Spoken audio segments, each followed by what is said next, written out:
Hey guys, tonight we turn our attention to the courts of the Middle Ages, places of heavy stone walls, shadowed chambers, and whispered rumors that carried further than the sound of marching armies. These were the places where queens sat beside kings, draped in finery, and yet never free from the eyes of those who judged them. For in a time when morality was measured by clerics and chroniclers, the failings of a queen, whether real or invented, were recorded not as mistakes but as sins, and once written, such words became chains that followed them long beyond their lifetimes. In this journey, we will move slowly, piece by piece, through the lives and reputations of queens whose names became attached to scandal, lust, and perversion. Some truly bent the rules of their societies, others merely stood in the wrong place at the wrong time, and many were victims of political enemies, who sharpened their pens with as much cruelty as any sword. So, before you settle in, take a deep breath, let the day drift behind you, and prepare to step into the dimly lit halls of medieval history. You will find no excitement here, no shouting, no rush, only the long and steady turning of the pages of a past that was at once brutal and strangely calm. And as we begin, remember, these stories are not about who these queens truly were, but about how they were remembered, twisted, and reshaped by those who sought either to glorify or to destroy them. In the medieval world, queens lived in a paradoxical space. They were elevated above almost everyone else in society, set apart by crowns and rituals of power, yet at the same time, they were subjected to relentless scrutiny that kings themselves rarely endured. A queen was not only expected to embody majesty and command respect in the name of the dynasty she represented, she was also required to embody chastity, virtue, and moral perfection, for her body was regarded as a vessel of lineage, and her private life as the foundation of dynastic legitimacy. Her actions, whether public or private, were never solely her own, for each decision reflected upon her husband, her family, her children, and the realm itself. In such an environment, the boundary between truth and rumor blurred, and reputations were often shaped less by reality, and more by the whispers of chroniclers, enemies, and courts that thrived on suspicion. The medieval queen stood in a position where morality was weaponized. To a chronicler, a queen who was politically shrewd could easily be reframed as lustful. A queen who challenged the authority of men might be recast as unnatural or even perverse. A queen who chose to live passionately, openly, or assertively risked having her memory reshaped into one of scandal long after her death. In this way, accusations of sexual immorality or perversion were not always reflections of behavior, but tools wielded to control narratives, topple factions, and diminish female influence at court. It is important to understand the context in which such reputations grew. Medieval Europe was a society steeped in Christian morality, where clerics were often the ones recording history.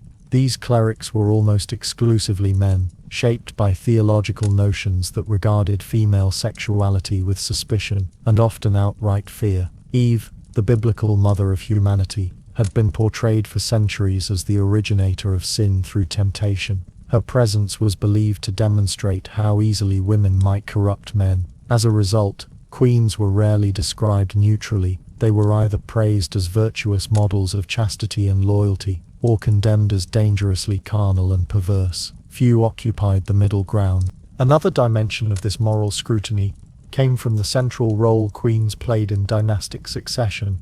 Unlike kings, whose masculinity was associated with conquest, governance, and martial leadership, a queen's primary responsibility in the eyes of medieval society was the production of heirs. If she bore sons, she could be praised as fertile and blessed by God. If she did not, suspicion arose. Infertility was almost always blamed on the woman, and from there the path to rumors of lust and perversion was short. Chroniclers frequently suggested that a barren queen turned her attention to lovers outside of wedlock, or that she resorted to unnatural acts, or even sorcery, to fulfill her desires. The line between fertility, morality, and political stability was fragile, and it was often the queen who bore the burden of accusation when dynastic anxieties emerged. The court itself provided fertile ground for such stories. Life in medieval palaces and castles was not one of privacy. Nobles, clerics, servants, and guards filled the halls, and every gesture of the queen was visible, interpreted, and retold. A smile to a knight might become a whispered suggestion of favor. A disagreement with her husband might be reframed as dangerous disobedience. An attempt to involve herself in governance could be recorded as manipulation through seduction. In such a setting, where rumor spread faster than truth, and where political factions thrived on undermining rivals, queens were natural targets. To accuse a king of weakness was treasonous, but to accuse his queen of perversion was safer, and yet it destabilized the monarchy all the same. Accusations of lust were particularly effective in medieval politics, because they undermined not only a queen's personal dignity, but also the legitimacy of her children. If a queen was rumored to have taken lovers, questions arose about the paternity of heirs. In societies where dynastic continuity was paramount, such doubts could ignite civil wars. Thus, rumors about queens' sexuality were not idle gossip. They were political weapons capable of altering the fate of kingdoms. Chroniclers who spread them were not merely indulging in scandal, but participating in the shaping of power itself. The chroniclers themselves deserve a moment of reflection. Much of what we know about medieval queens comes through their eyes, and their writings were rarely objective. They often wrote for patrons, kings, nobles, or religious institutions, who had vested interests in either elevating or destroying the reputation of certain women. A queen aligned with the wrong faction could suddenly find herself described in chronicles as dangerously ambitious, sexually unrestrained, or dabbling in witchcraft. Over time, such portrayals hardened into truths, passed down through centuries. What may have begun as a weapon in factional disputes became part of the queen's enduring historical identity, long after her bones lay in the crypt. The concept of perversion itself must also be considered within the medieval framework. Modern readers might associate the word with particular acts,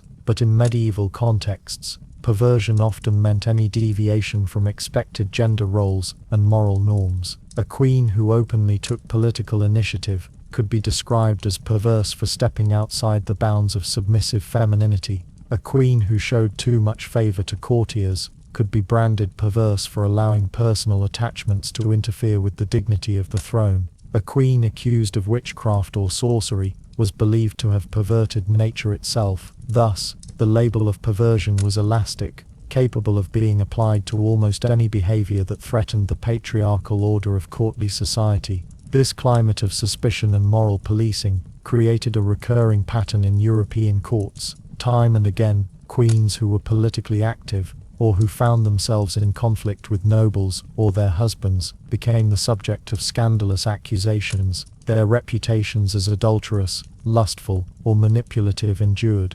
regardless of whether there was evidence. Even when queens conducted themselves with apparent virtue, their enemies might still invent tales, knowing how easily society accepted the idea of female corruption.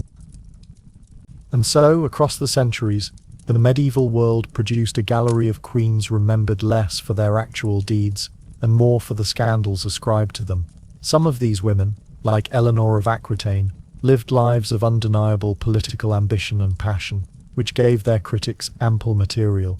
Others, like Isabella of France, were transformed into legendary villains, their reputations shaped by chroniclers hostile to their causes. Still others, such as Margaret of Anjou or Joan of Navarre, were less overtly scandalous, but were nevertheless painted with broad strokes of lust and corruption by those who opposed them.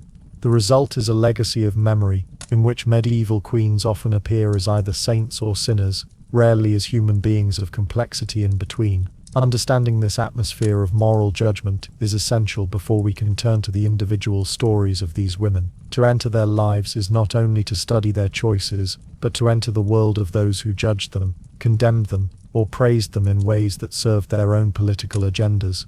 It is in this tension between reality and reputation that the notion of the perverted queen truly emerges, not simply as an individual, but as a cultural construct, shaped by the anxieties of a patriarchal age. From here we must move into the heart of the court itself, to examine how desire, suspicion and rumor circulated within its walls, creating the stage upon which reputations were made and destroyed.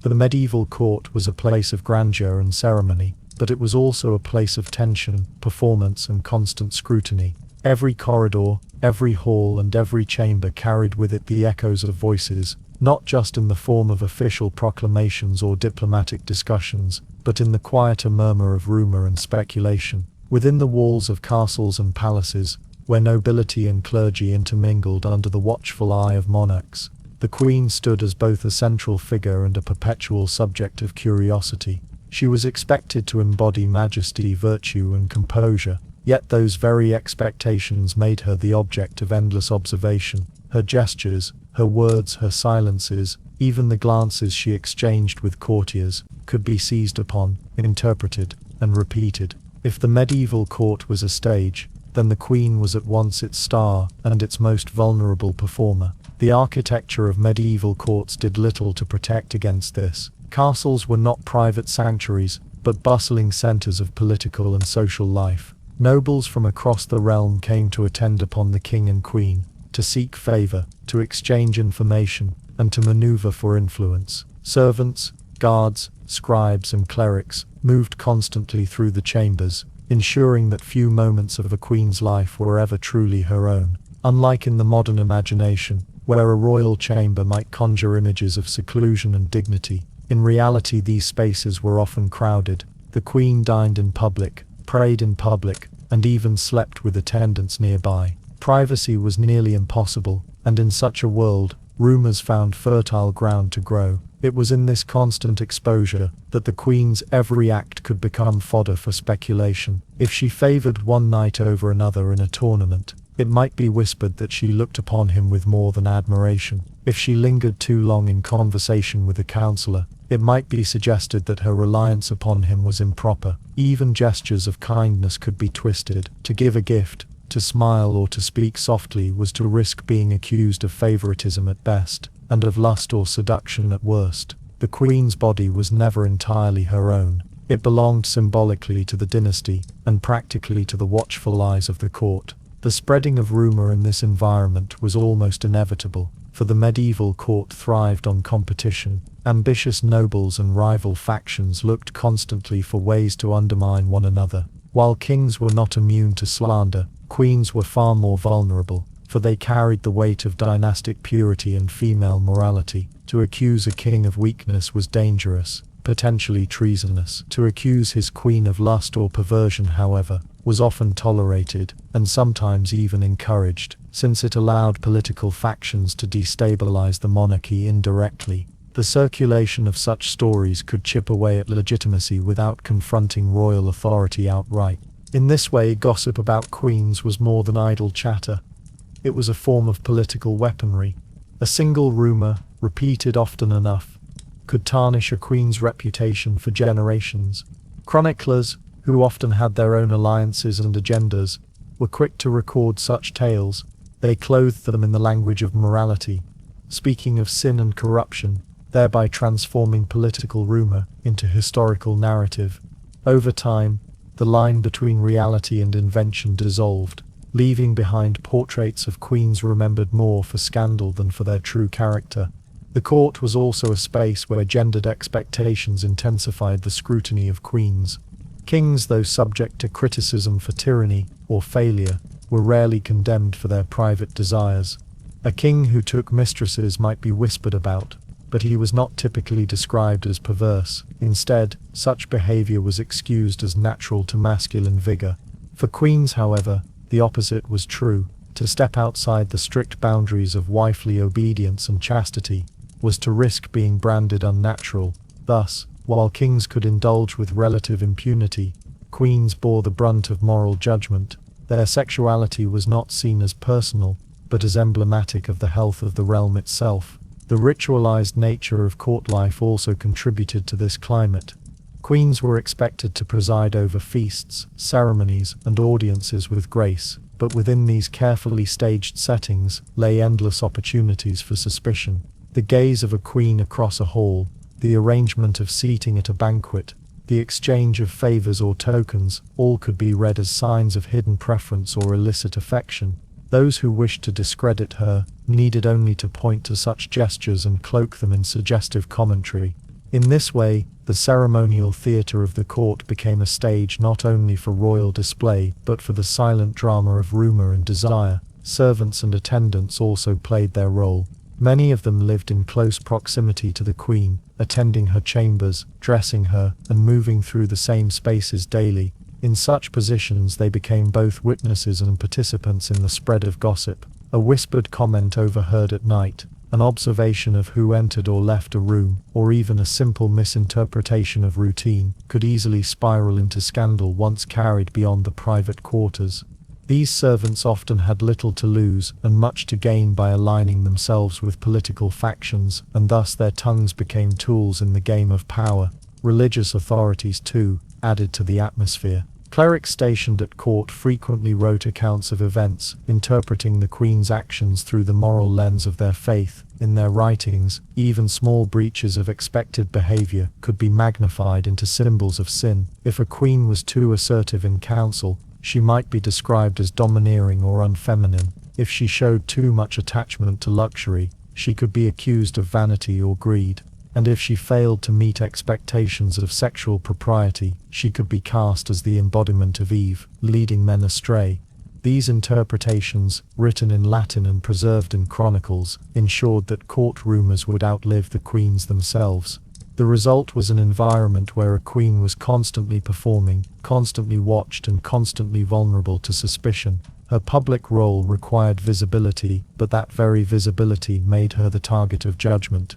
In the eyes of many, she was never simply a woman or a partner to the king. She was a symbol of the dynasty's morality, a reflection of divine order, and a potential threat to both. The stage of the medieval court thus became not only a theatre of power, but also a theatre of desire and rumour, where queens could rise to admiration or fall into scandal with equal swiftness. And it is from within this charged atmosphere of courtly scrutiny and whispered desire that the reputations of individual queens began to take shape, often magnified by stories that reached back into antiquity, borrowing from old tales of scandalous empresses and weaving them into the lives of women who never stood a chance of escaping the weight of rumor. The medieval world did not emerge in isolation. Its chroniclers, thinkers, and storytellers inherited a long tradition of imagery and moral lessons from the ancient world, and these narratives quietly shaped the ways in which medieval queens were remembered. When accusations of lust, scandal, or perversion were directed at queens, they rarely arose out of nothing. They echoed voices from centuries earlier, filtered through manuscripts, sermons, and the collective imagination of European culture. Behind every medieval queen accused of immorality, one can often find the faint but distinct outlines of an ancient empress, a pagan seductress, or a figure of classical infamy, whose story was retold again and again as a cautionary tale. Among these figures, none loomed larger in the medieval imagination than Valeria Messalina, the third wife of the Roman Emperor Claudius. In Roman histories, particularly the works of Tacitus, Suetonius, and Juvenal, Messalina was described as a woman of insatiable desire, whose adulteries and excesses scandalized the empire. Stories painted her as not only unfaithful but monstrously lustful, taking lovers among nobles, soldiers, and even commoners, while humiliating her imperial husband. Later writers exaggerated these tales further, until Messalina became a byword for unrestrained female sexuality. Her downfall, executed for treason and immorality, was presented as an inevitable punishment for her so-called perversions.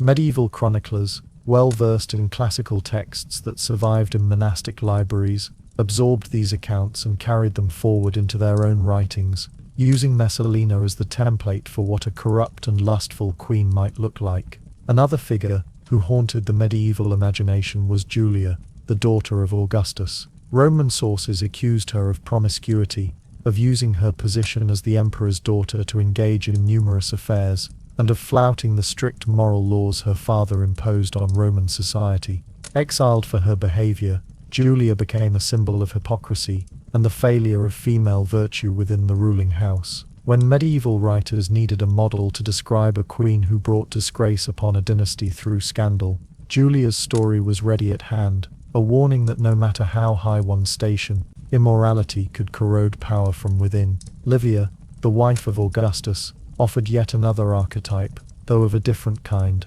While not accused of sexual lust in the same way as Messalina or Julia, Livia was remembered as manipulative and ambitious, allegedly poisoning rivals to secure the succession for her son Tiberius. In her, chroniclers found a model of the scheming queen who perverted the natural order by seizing authority that should have belonged to men. This suspicion of female ambition, that it was inherently unnatural and dangerous, bled directly into medieval portrayals of queens who dared to exercise political influence. To call a medieval queen another Livia was to cast her as perverse not sexually but politically, a distortion of the proper role of women in the eyes of the age. These Roman tropes were not preserved simply as curiosities, they were incorporated into medieval thought as moral exemplar. Clerics and chroniclers drew heavily on the writings of antiquity, both directly and through later commentaries, seeing in the scandals of ancient Rome timeless lessons about the dangers of female desire and authority.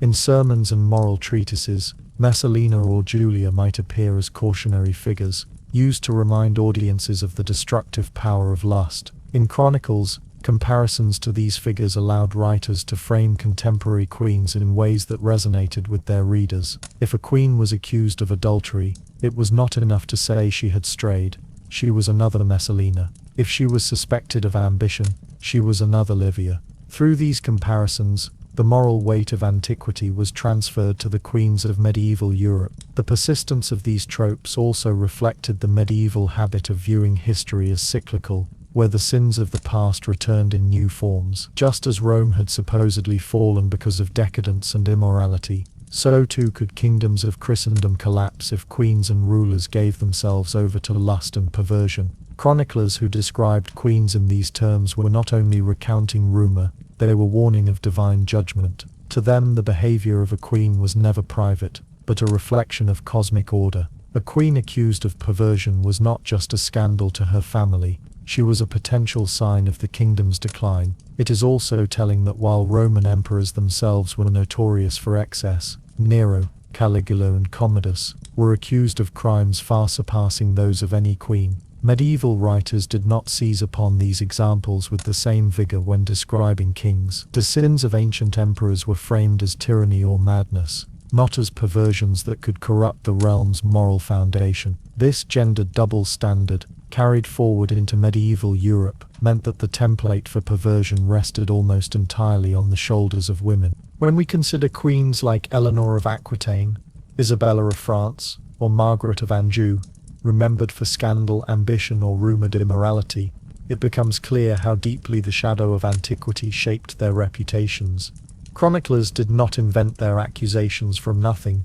They drew upon a ready-made gallery of female vice handed down from Rome. The queen who was accused of adultery became another Messalina. The queen accused of ambition became another Livia, and the queen accused of extravagance became another Julia. These comparisons provided a shorthand for scandal that readers immediately understood, ensuring that the reputation of the queen was permanently bound to a cycle of moral condemnation. Thus, when medieval queens found themselves accused of lust or perversion, they were not only battling rumors of their own time, they were battling centuries of inherited imagery. They lived under the long shadow of antiquity, where the sins of Rome's empresses were reborn in their own reputations. This shadow shaped not only how they were judged in their lifetimes, but also how they were remembered long after their deaths.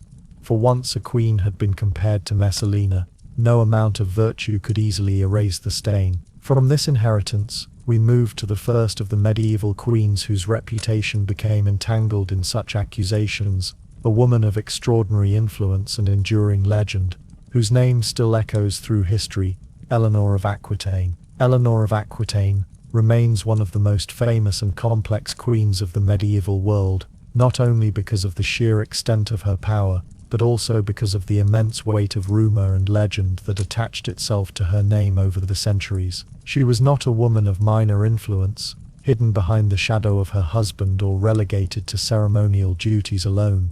Instead, she was a figure who wielded genuine authority, first as Duchess of Aquitaine in her own right, then as Queen of France, and later as Queen of England. Yet it was precisely because of this unusual prominence that she became the subject of so many whispered stories, gossiping chroniclers and scandalous accusations, many of which painted her as perverse, wanton, and dangerous. In truth, Eleanor's life reveals as much about the ways in which medieval society judged powerful women as it does about her own character, and her supposed scandals reflect how femininity, sexuality, and power were entangled in ways that often worked against women who dared to step beyond their prescribed roles. Born around 1122, Eleanor inherited the vast Duchy of Aquitaine, a wealthy and culturally vibrant region in southern France, upon the death of her father. At only 15 years old, she was already one of the most desirable heiresses in Europe, not only because of her lands but also because of her beauty and charm,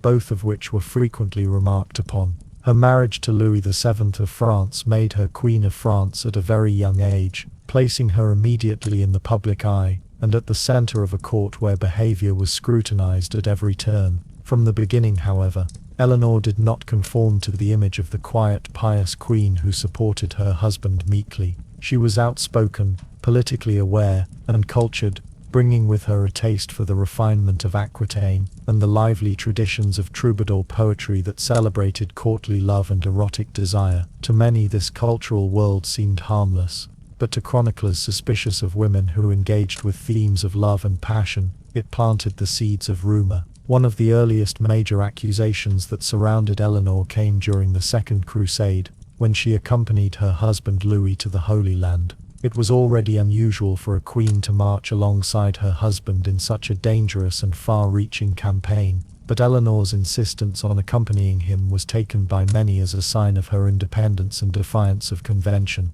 The real scandal, however, came in Antioch, where Eleanor's uncle Raymond of Poitiers was the ruler. Chroniclers claimed that Eleanor and Raymond grew far too close during her stay there, with accusations of an incestuous relationship whispered in chronicles and letters. Whether there was any truth to this is impossible to know. Most historians today believe the rumor was nothing more than a politically motivated slander, but it permanently shaped Eleanor's reputation. The story of a queen who, in the Holy Lands, abandoned her husband to engage in an improper attachment with her own uncle, fit perfectly into the medieval fascination with sexual scandal, particularly when it concerned women in power. Her eventual annulment from Louis VII further fueled the fire.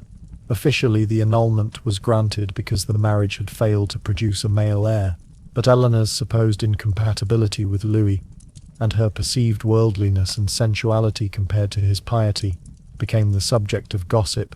Chroniclers framed the dissolution of the marriage in ways that cast Eleanor as a woman who had overwhelmed and corrupted her holy, monkish husband with her ungovernable passions. Worse still, within months of her annulment, she married Henry Plantagenet, who soon became Henry II of England, a decision that to many looked reckless, calculating, and indecent. For detractors, it was easy to frame Eleanor as a queen of lust, moving rapidly from one husband to another in order to maintain her position of influence. In her life as Queen of England, Eleanor did little to dispel the perception of her as dangerous and ambitious. She was heavily involved in politics, bore several children including the future kings Richard the Lionheart and John, and actively shaped the Plantagenet dynasty. Yet this political involvement was double-edged. Chroniclers who admired her praised her energy and wisdom, but those who distrusted her saw her hand in every rebellion, her influence behind every conflict. When she supported her sons in their rebellion against Henry II, she was painted as unnatural, a queen turned against her husband, motivated not by maternal love but by ambition and lust for power. To be a queen who took sides openly in a dynastic struggle was shocking enough, but for Eleanor, already under suspicion for her supposed erotic excesses, it was easy for chroniclers to merge political rebellion with sexual perversion in their accounts. The legends only grew in later centuries. In some versions, Eleanor was accused of introducing the idea of courts of love in Aquitaine, where ladies supposedly judged the affairs of men and women, elevating erotic love to an institution in its own right. Some claimed she dressed inappropriately for a queen, adopting the fashions of the more liberal South rather than the conservative French North. Others even alleged that she had numerous lovers beyond her husbands, though evidence for such claims is thin at best. What these stories demonstrate is not Eleanor's actual conduct, but the enduring suspicion with which male chroniclers regarded powerful women. They could not simply be rulers or stateswomen, they had to be explained, often by reducing them to their sexuality, depicting them as ruled by desire rather than reason. Eleanor's lasting reputation as a queen of rumour and scandal reveals just how dangerous it was for a woman to stand so far outside the boundaries of expectation. In reality, she was one of the most politically influential women of her age, navigating two crowns, shaping dynasties, and supporting the cultural flourishing of her court. But the narratives that followed her focused less on these accomplishments, and more on the imagined perversions of her private life.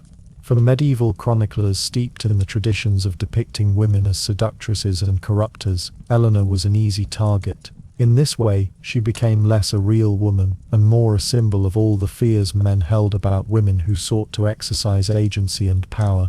As stories of Eleanor's supposed excesses circulated through Europe, they provided a framework for how other queens might be judged in the centuries that followed.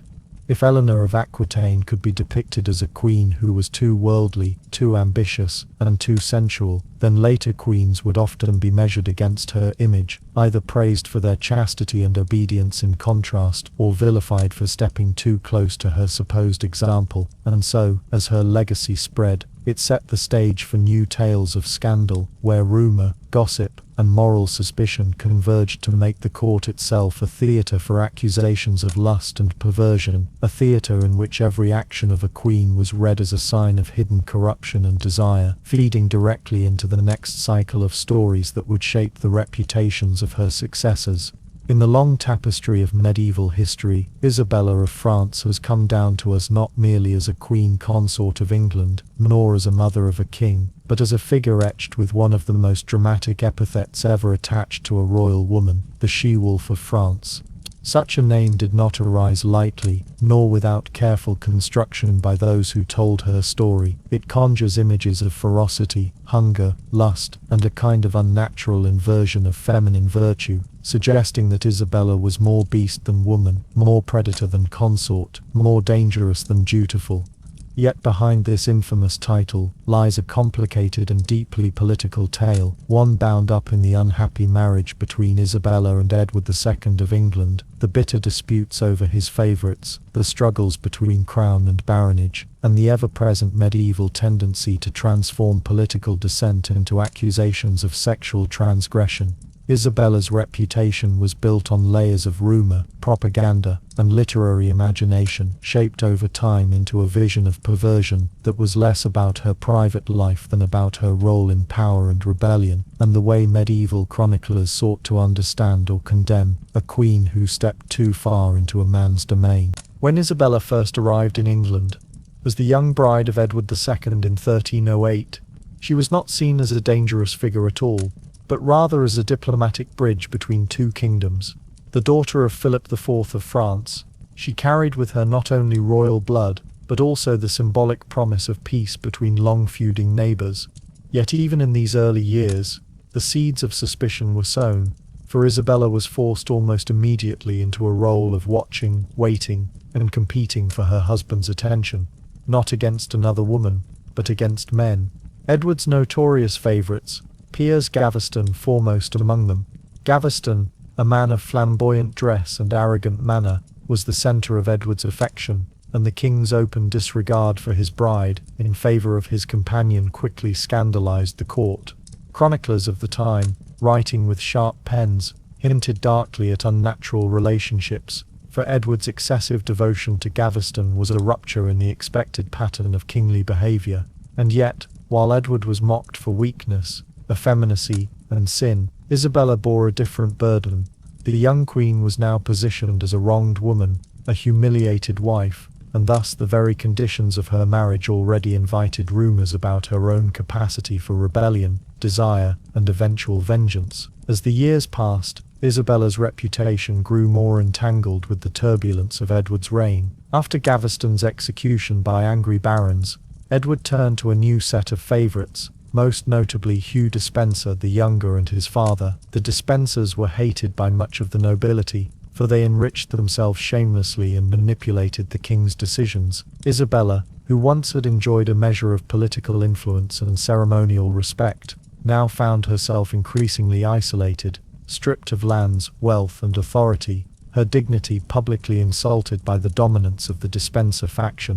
Chroniclers, ever alert to the drama of courtly life, began to frame Isabella not merely as a sidelined queen, but as a woman simmering with resentment, her silence interpreted as plotting, her piety as a mask concealing ambition. In these moments of tension, the line between political discontent and imagined perversion was thin, for to accuse a queen of unnatural appetites was often to prepare the ground for explaining any later defiance of her husband. The turning point in Isabella's reputation came during her time in France in 1325. Sent on a diplomatic mission to negotiate with her brother Charles IV over Gascony and other disputes, Isabella refused to return to England, citing her mistreatment at the hands of the Despensers. Instead, she entered into an alliance with Roger Mortimer, a powerful baron who had fled England after falling out with Edward. Their partnership, political but also whispered to be romantic, became the centerpiece of Isabella's infamy. Chroniclers accused her of abandoning her duty as wife and queen to pursue both power and lust with Mortimer. In their writings, she was no longer a wronged woman but a she-wolf, her hunger for flesh and blood insatiable, her femininity inverted into something monstrous. To medieval minds, a woman who set aside obedience to her husband was already troubling. A queen who took a lover and raised arms against her king was nearly unthinkable, and thus required explanation through the language of unnatural desire. Lust, cruelty, and perversion became the rhetorical tools with which Isabella's political rebellion was understood. When Isabella and Mortimer invaded England in 1326, supported by disgruntled nobles, their victory was swift. Edward was captured, the Despensers executed with brutal publicity, and Isabella assumed a position of unprecedented power, ruling in the name of her young son Edward III. But this triumph only intensified the venom of her critics. Queens were not supposed to wield authority directly, they were to act as intercessors, advisors, symbols of virtue and stability. By stepping into the role of ruler, and doing so alongside a man not her husband, Isabella was cast as transgressing every boundary of gender and morality. The chroniclers of the time drew heavily on the tropes of antiquity. She was likened to Jezebel, to Semiramis, to Messalina, the Roman empress, whose supposed lust and cruelty had become a stock figure of historical imagination. Just as Messalina's reputation was shaped less by reality than by moral storytelling, so too Isabella's image was sculpted into the she-wolf, a figure of bestial corruption. And yet, when we look closely at the record, the truth is far more complex. Isabella was undoubtedly ambitious, intelligent, and shrewd. She used her position and alliances to protect herself and her children, and to overthrow a regime that had humiliated her. The accusations of rampant lust with Mortimer, of perverse cruelty, and of insatiable greed were not born simply of observation but of narrative necessity. They allowed chroniclers and later historians to frame her political agency in terms that fit a patriarchal worldview. A queen who ruled must have done so through sin, through the corruption of desire, through unnatural rebellion against her husband.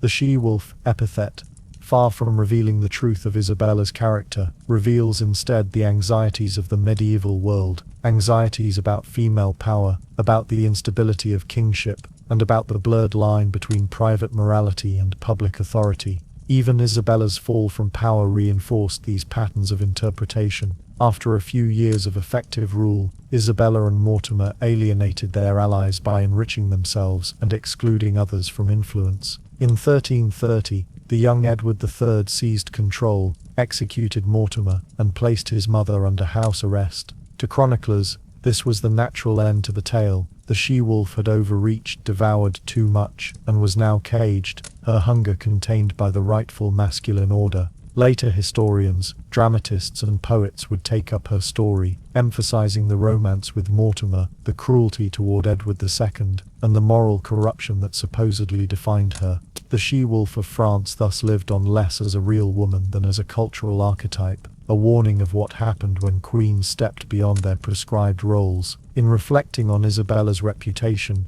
we see once more how accusations of lust, cruelty, and unnatural desire were never just personal attacks but political weapons. Her story, like Eleanor of Aquitaine's before her, was shaped by the pens of men who found it easier to explain female power through sin than through strategy. Isabella's life reveals not only the fragility of medieval kingship, but also the perilous position of queens, who could be turned from pious consorts into perverse monsters with the stroke of a chronicler's quill. And as her tale fades into that of other infamous queens, we find that the she-wolf is less a description of Isabella herself than a mirror of medieval fears about women, desire, and the dangerous allure of queenship. In the twisting shadows of medieval courts, where a woman's glance could be interpreted as temptation, and her silence as conspiracy, few reputations darkened as swiftly and as ominously as that of Joan of Navarre, a queen whose presence at the English court became both admired and feared, remembered not only for her regality,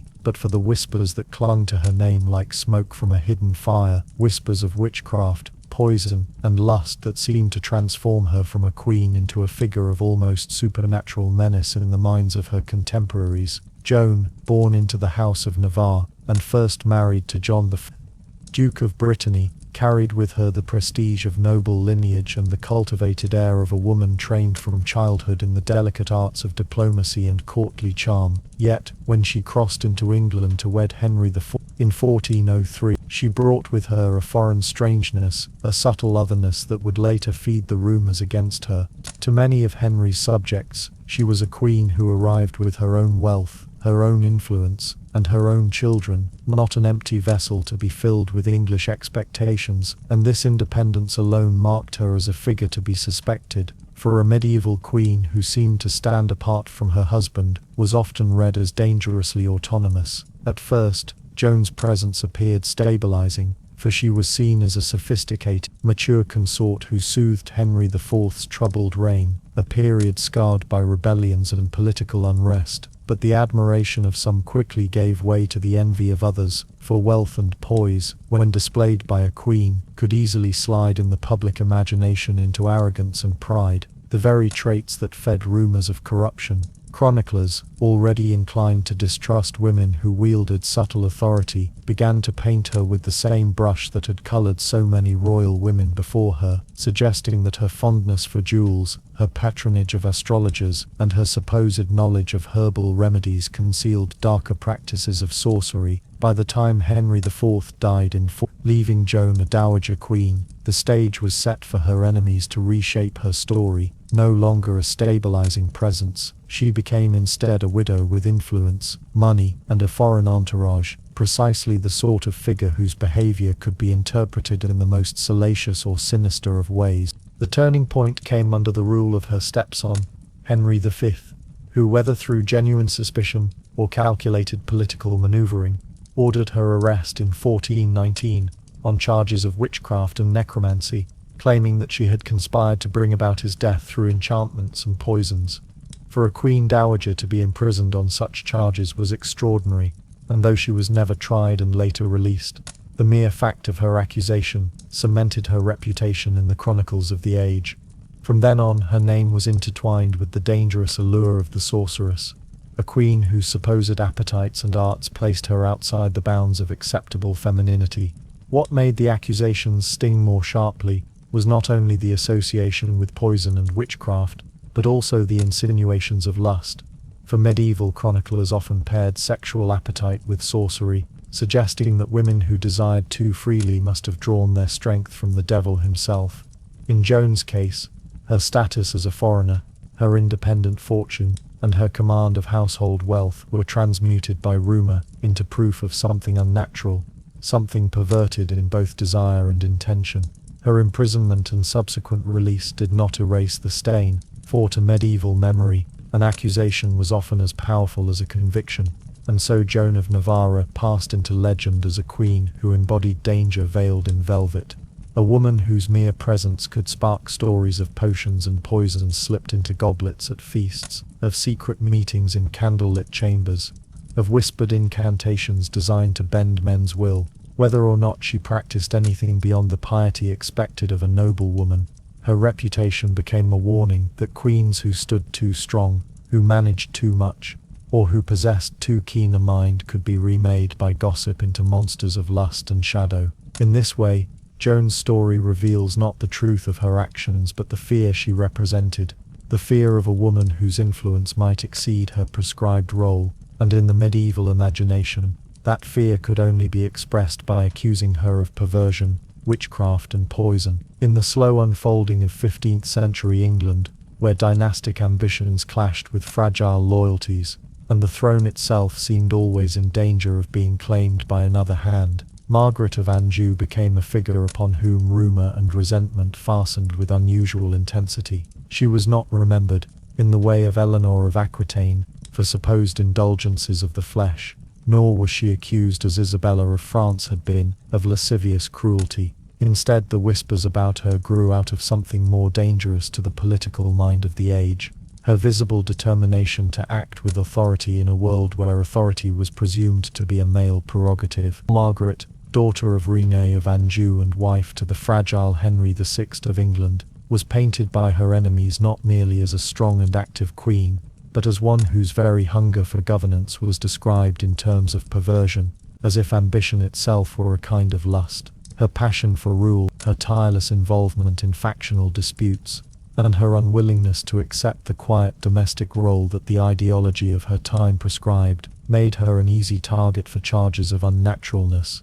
of overstepping, of becoming something other than a woman and queen ought to be. Her story cannot be told apart from the deep fragility of her husband. Henry VI, more monk than monarch, was a gentle soul whose mildness and bouts of mental instability left the crown exposed. At moments when the realm required a firm hand, he faltered, retreating into piety and passivity, and in his absences it was Margaret who stepped forward. Chroniclers, men trained to see female silence as virtue and female command as corruption, cast this as evidence of her domineering nature. They told stories of her disregarding noble counsel, of her surrounding herself with favourites, of her refusing to accept the limits of her station. The very actions that preserved the royal line, her efforts to secure the inheritance of her son Prince Edward, were retold as acts of selfish appetite, as though she pursued not dynastic necessity, but some twisted satisfaction in power itself. Court rumour, sharpened by the rival ambitions of York and Lancaster, seized upon her influence with venom. When Richard, Duke of York, pressed his claim to govern during Henry's incapacity, Margaret resisted fiercely, for she saw in him not merely a caretaker, but a threat to her son's future. That resistance was interpreted as arrogance, as female meddling in affairs beyond her ken, and her association with powerful courtiers was magnified into scandal. She was accused without proof of having lovers among her husband's counsellors, as though the only conceivable explanation for a queen's strength was illicit desire. In this way the old pattern of rumour appeared again. When men fought too boldly they were ambitious, but when women fought with equal resolve, they were said to be driven by lust. The notion of lust in Margaret's reputation, however, was not always tied to the body, rather it was transposed into the realm of politics. Chroniclers and pamphleteers, many of them aligned with Yorkist sympathies, described her as if she were consumed by a carnal hunger for dominion, unable to restrain herself, unnatural in her craving to govern. She became, in their words, a she-wolf, a virago, a woman who had shed her proper femininity, and taken on masculine vices in her determination to wield power. The rhetoric was familiar. In antiquity, figures like Messalina or Agrippina had been condemned for indulgence in vice, and medieval writers reached back into that same storehouse of imagery to explain what they saw in Margaret. They did not call her a libertine, they called her something more troubling, a woman who desired authority as a man might, and in so doing overturned the divinely ordered balance of gender. The Wars of the Roses, with their shifting fortunes, gave fuel to such portrayals. Whenever the Lancastrians suffered a defeat, rumour suggested that Margaret's influence had led them astray, that her ferocity had driven the kingdom to ruin. Whenever they rallied, her leadership was blamed for cruelty and excess. Chroniclers spoke of her gathering troops in France, of her riding with armies, of her commanding men as if she herself were a general. Such images unsettled contemporaries, for the sight of a queen in armor, or even spoken of as if she wielded military power, was enough to disturb the boundaries between male and female. Even when she acted out of desperation, trying to preserve her son's future in a kingdom that seemed always on the verge of tearing itself apart, her actions were reframed as vicious. The lust for power clung to her, and in that description lay both admiration and condemnation. Admiration for her energy, condemnation for her refusal to remain passive. In the rhetoric of her enemies, Margaret became the inversion of the ideal queen. Instead of piety, she was accused of stubborn pride. Instead of gentle counsel, she was said to give harsh commands. Instead of guarding her husband's reputation, she was blamed for undermining it by overshadowing him. The fact that her husband's incapacity demanded her intervention was not allowed to excuse her. Rather, it became further proof of her dangerous appetite. She was a queen who ruled in place of a king, and that inversion of the natural order was described as if it were a perversion of desire. Her image as a lustful and power-hungry queen endured long after the struggles themselves were over. In plays, poems, and later histories, she was dramatized as the embodiment of female ambition, a kind of dark mirror to the submissive queen consort that writers preferred to imagine. The Elizabethan stage, particularly in Shakespeare's retelling of the Wars of the Roses, gave her a voice of fury and passion, casting her as both warrior and schemer, driven by a will that seemed to outstrip her husband's. Even there, the line between strength and lust was blurred. For Shakespeare's Margaret is not a lover but a fighter, yet she is remembered with the same sense of excess, as if her determination were itself a vice. The legacy of Margaret of Anjou demonstrates how deeply the language of lust and perversion could be stretched in medieval and early modern thought. It was not only the bedroom that served as the battleground for accusations against queens, but also the council chamber, the field of battle, and the very idea of governance itself. When a woman stepped too far into the arena of politics, her enemies described her actions as unnatural hungers. The lust attributed to Margaret was thus not for flesh but for authority, yet it carried the same poisonous force, rendering her reputation suspect, shaping the way generations afterward would remember her. If we pause to look beyond the whispers, however, we see a woman acting in desperate times, driven not by vice but by necessity. A fragile husband, a threatened dynasty, and a kingdom split by rivalry demanded that someone fight for the survival of her child's inheritance. Margaret took up that burden, and for doing so she became, in the words of her enemies, a perverse and dangerous queen. But in truth, her so-called lust was no more than the passion to preserve her family's crown in a brutal age. In the kingdoms of medieval Spain, where dynastic unions could decide the course of Christendom itself, queens found themselves not merely as companions to kings, but as embodiments of moral order, honor, and dynastic legitimacy. And yet, in these same courts of Castile and Aragon, as well as in the smaller Iberian realms that would one day be joined together into a single crown, one finds again and again the familiar shadows of accusation, suspicion, and scandal woven into the fabric of royal storytelling. For though queens were supposed to stand as paragons of Christian virtue, guardians of piety, and protectors of lineage, the whisper of adultery, of excess, or of perversion clung to them like a shadow that could never quite be shaken away. For in the politics of medieval Iberia, where legitimacy was everything, to tarnish a queen was often to weaken the dynasty itself, and enemies, both foreign and domestic, understood this too well. The case of Queen Berengaria of Castile, mother of the famed Ferdinand III, illustrates the precariousness of female virtue in the chronicles of the time. Berengaria herself was known for her wisdom and piety, and yet even she was not immune to the distortions of rumor, for though her marriage to Alfonso IX of Leon had been annulled on grounds of consanguinity, later chroniclers, hostile to her careful political maneuvers, whispered about the impropriety of her closeness to her son and the undue influence she held in courtly affairs, suggesting not carnal scandal, but a perversion of the natural order, where a woman was accused of overstepping the limits of her sex, meddling in matters reserved for men. Such accusations, clothed in moral language, carried the same weight as those of lust, for they framed queens as dangerous when they moved too far from the expectations of silence and submission. Yet the Iberian courts were also fertile grounds for more explicit tales of adultery, and none illustrates this better than the story of Queen Joanna of Castile. known to later ages as Juana la Loca, though the truth of her alleged madness is still debated. Joanna, daughter of Ferdinand of Aragon and Isabella of Castile, inherited the united crowns of Spain, but in the shadow of her marriage to Philip the Handsome of Burgundy, her reputation began to unravel. Chroniclers and ambassadors alike delighted in telling of her jealous rages, her supposed uncontrollable passions, and her excessive mourning over her husband after his death. Though not cast in the same mold of sexual depravity as Roman empresses or the Messalinas of old, Joanna's story reveals how a queen's emotional life could be reframed as scandalous. To love too much, to desire too openly, or to cling too fiercely to a husband, was presented as a kind of perversion, an inversion of reason that made her unfit to rule. In the whispers of courtiers, her grief became madness, her passion became lust, and her authority was quietly stripped away under the guise of protecting her from herself. But if Joanna's image was one of excessive desire transmuted into mental instability,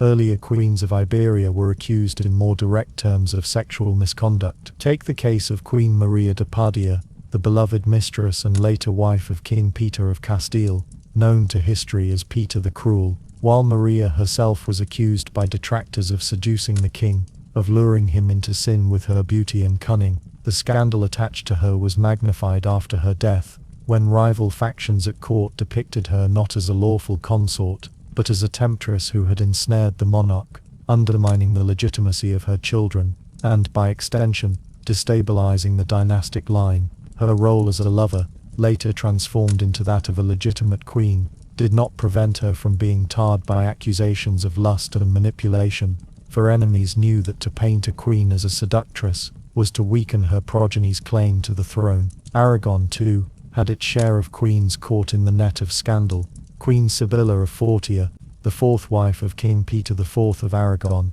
was accused not merely of social climbing, but of using her beauty and sensuality to manipulate the king.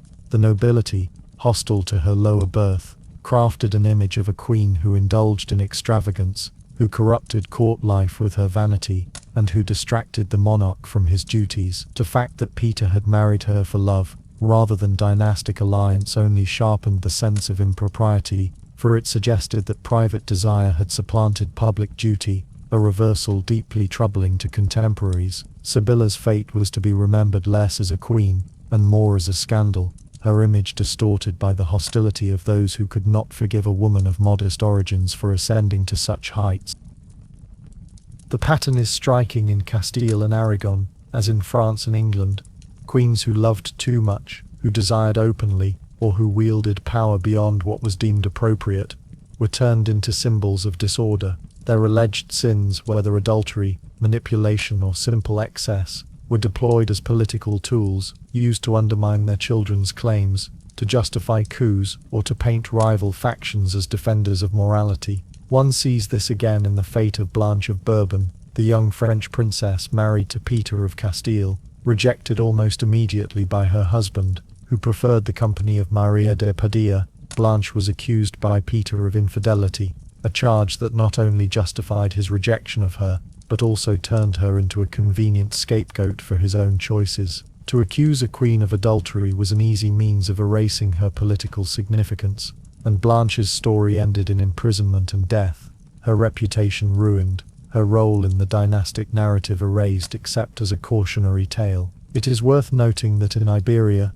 as elsewhere, these accusations of lust, adultery, or excess were rarely about uncovering truth. They were rhetorical weapons, forged in the fires of political necessity. A queen who stood in the way of a rival faction, a queen whose children threatened another's claim, or a queen whose personal popularity disturbed the balance of courtly alliances, could always be undone with whispers of perversion, for such accusations needed no proof, only repetition. Chroniclers, themselves often aligned with factions or beholden to patrons, repeated these stories eagerly, drawing upon ancient Roman tropes of the dangerous woman, the overpassionate queen, the perverse empress, weaving them into the fabric of Iberian history, so that even centuries later, queens like Joanna, Maria, Sibylla, and Blanche are remembered less for their achievements than for their supposed scandals. Thus, in the courts of Castile and Aragon, As in so many places across medieval Europe, queens lived in a constant state of surveillance, their private lives made public, their emotions reframed as sins, their influence condemned as manipulation. If they were pious, they could be accused of hypocrisy. If they were passionate, of lust. If they were ambitious, of perversion. In this way, the reputations of queens became battlegrounds, as much a theatre of war as the fields where knights clashed in armor. Their enemies did not need to strike with swords when a whisper could do more damage, for a tarnished queen was a vulnerable dynasty, and in the endlessly shifting politics of medieval Spain, no weapon was more effective than scandal. In the long arc of European history, there is perhaps no monarch whose name became more synonymous with whispered tales of unrestrained lust and imagined perversion than Catherine II of Russia, remembered to posterity as Catherine the Great. Though she ruled in the 18th century, far removed from the medieval courts of Aquitaine, England, or Castile, the stories that attach themselves to her name bear striking resemblance to those that clung to earlier queens, as though Europe carried with it a repertoire of slanders that could be recycled and reshaped across the centuries. It is not so much that Catherine herself was uniquely scandalous in her conduct. Her personal life, while unconventional for a woman of her time, was hardly more extravagant than that of countless kings, but rather that she inherited an old cultural script, one rooted deep in the medieval imagination, that conflated powerful women with sexual corruption. By examining Catherine's reputation, one sees how the medieval tropes of Messalina, Eleanor, Isabella, and Joan of Navarre found new life in the salons and pamphlets of Enlightenment Europe. Catherine's rise to power itself invited suspicion and resentment. Born a minor German princess, she married into the Russian court through Peter, the future Peter III, a man who would prove both erratic and deeply unpopular. When he ascended the throne, Catherine participated in the coup that deposed him, and he soon died in murky circumstances. Rumors that she had a hand in his death, or at least turned a blind eye to it, spread quickly, reinforcing a familiar medieval association, the ambitious queen who supplants her husband. In this she echoed Isabella of France, accused of conniving in Edward II's death, or Eleanor of Aquitaine, rumoured to have conspired against Henry II. Where kings who seized power were often praised for their vigour, queens who did the same were charged with unnatural ambition, their desire for authority easily reframed as lust, cruelty, or deviance. From the moment Catherine secured the throne, pamphleteers and foreign observers turned their pens against her. Many found it easier to undermine her reign by targeting her body than by acknowledging her policies. The same narrative patterns that had circulated in medieval chronicles resurfaced: tales of adulterous queens, of women insatiable in their passions, of rulers whose sexuality was so excessive that it threatened the order of the realm. Catherine's genuine relationships with a series of favourites, some of whom wielded significant influence, were exaggerated into caricature. Where a king with mistresses was seen as virile, a queen with lovers became monstrous. To her detractors, it was not enough that she ruled, she had to be painted as ruling through perversion. The most infamous legend, that Catherine died while attempting an unnatural coupling with a horse, was born in this atmosphere. It is a grotesque story, entirely without foundation, but it reveals the persistence of a cultural shorthand for condemning powerful women. In the Middle Ages, chroniclers had accused empresses of Rome and queens of Christendom alike of unnatural lusts, sometimes with priests, sometimes with knights, and at other times with creatures. The details shifted with the century, but the theme remained constant. When a woman rose too high, she was cut down not with arguments about policy, but with accusations that made her body itself a sight of horror.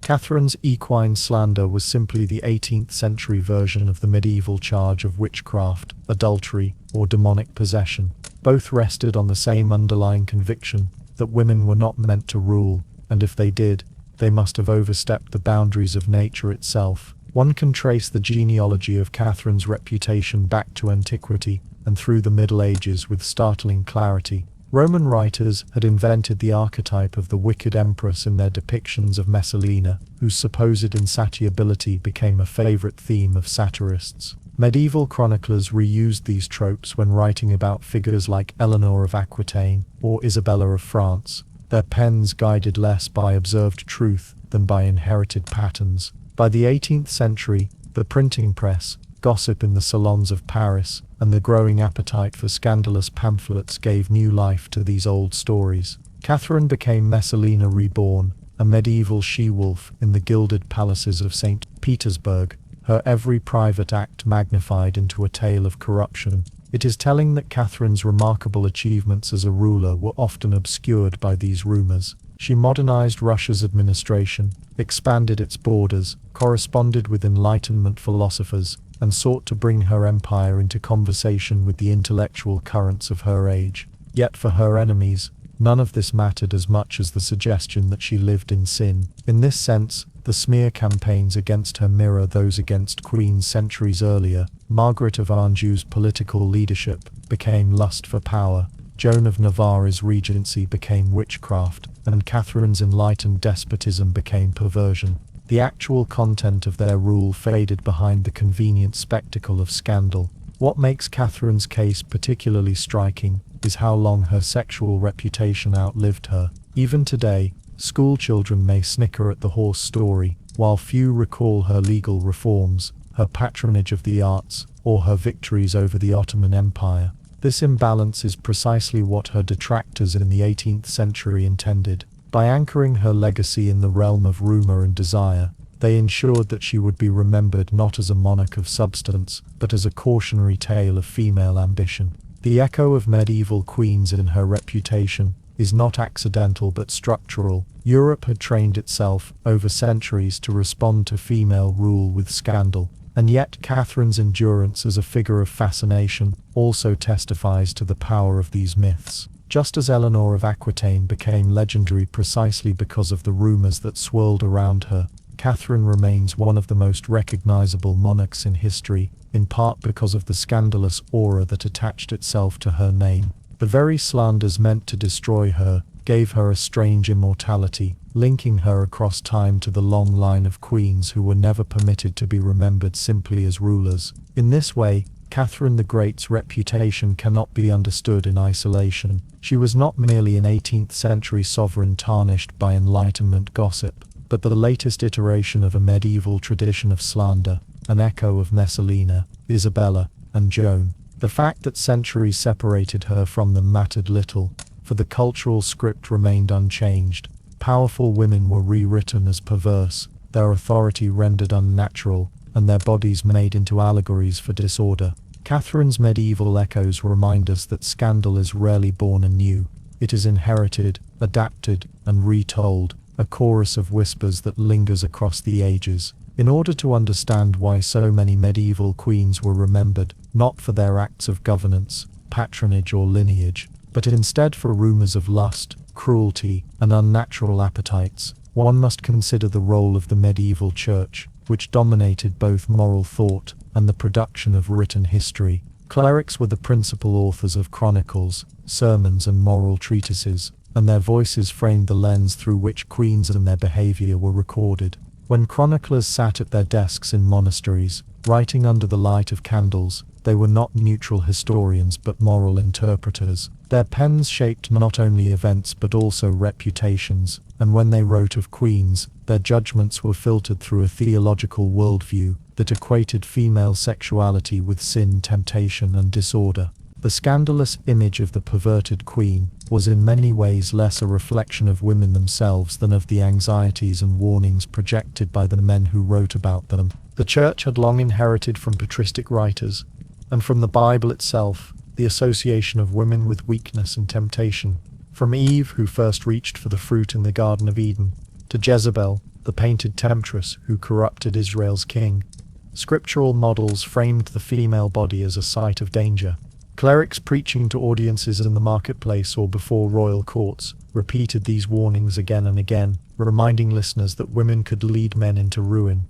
When a queen behaved with independence, ambition, or even simple assertiveness, her actions were often interpreted not in neutral political terms, but in light of this moral framework. Thus, when clerical chroniclers described queens who sought power, or who were caught in the murmur of rumors, they often presented them not simply as political actors, but as exemplars of biblical sin. The church's didactic purpose required villains, and queens often served as convenient illustrations of moral decline. One of the most significant aspects of the church's influence was the way it turned personal rumor into moral allegory. A queen accused of adultery, for example, was not merely guilty of a private sin, but was portrayed as embodying the dangers of lust that threatened the stability of Christian society. Chroniclers might embellish stories, dwell on lurid details, or even invent episodes to make the moral lesson sharper. A queen became a cautionary tale, the proud woman undone by her desire,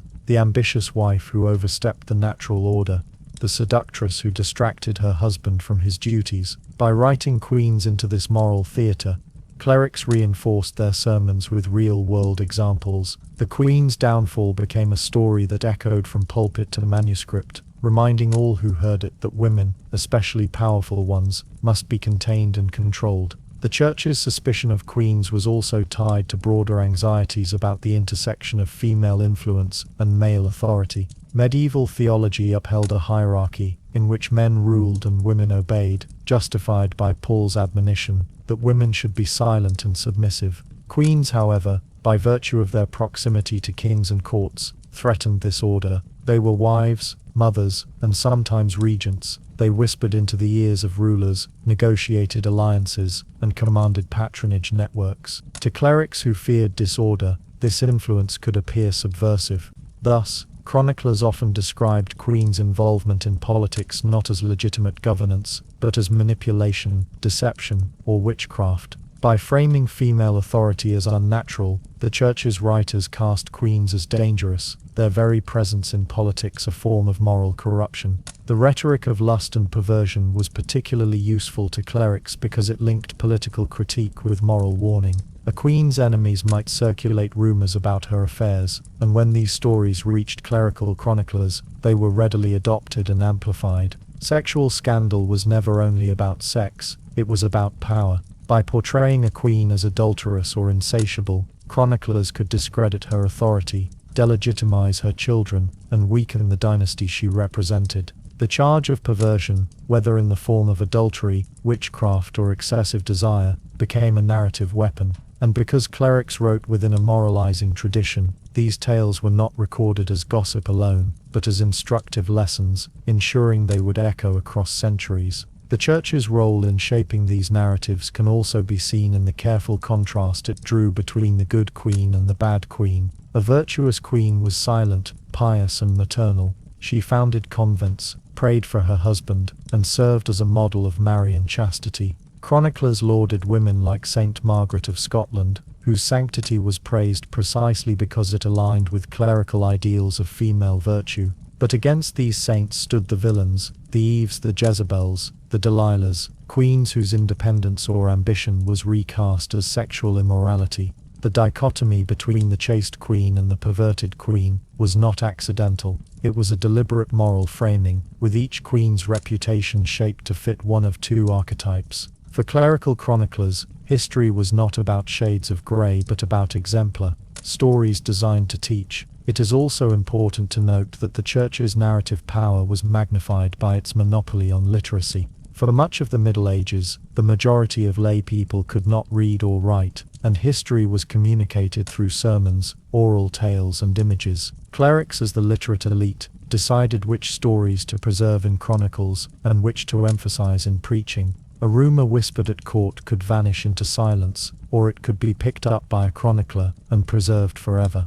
Queens had little ability to counter these narratives. Their reputations were mediated entirely by men with pens, whose priorities lay not with fairness but with moral instruction. Once a clerical chronicler described a queen as lascivious, cruel, or perverse, that image could solidify into legend, repeated by later historians who read the earlier account without questioning its motives. The church's use of these stories also intersected with broader struggles over authority between secular and ecclesiastical power. Queens who challenged bishops, defended royal prerogatives, or patronized rival factions could find themselves maligned in clerical texts. The language of lust and perversion thus served as a political weapon, cloaked in moral rhetoric. By portraying a queen as corrupt, chroniclers could indirectly attack the king's court, undermining royal authority, while preserving the appearance of moral neutrality.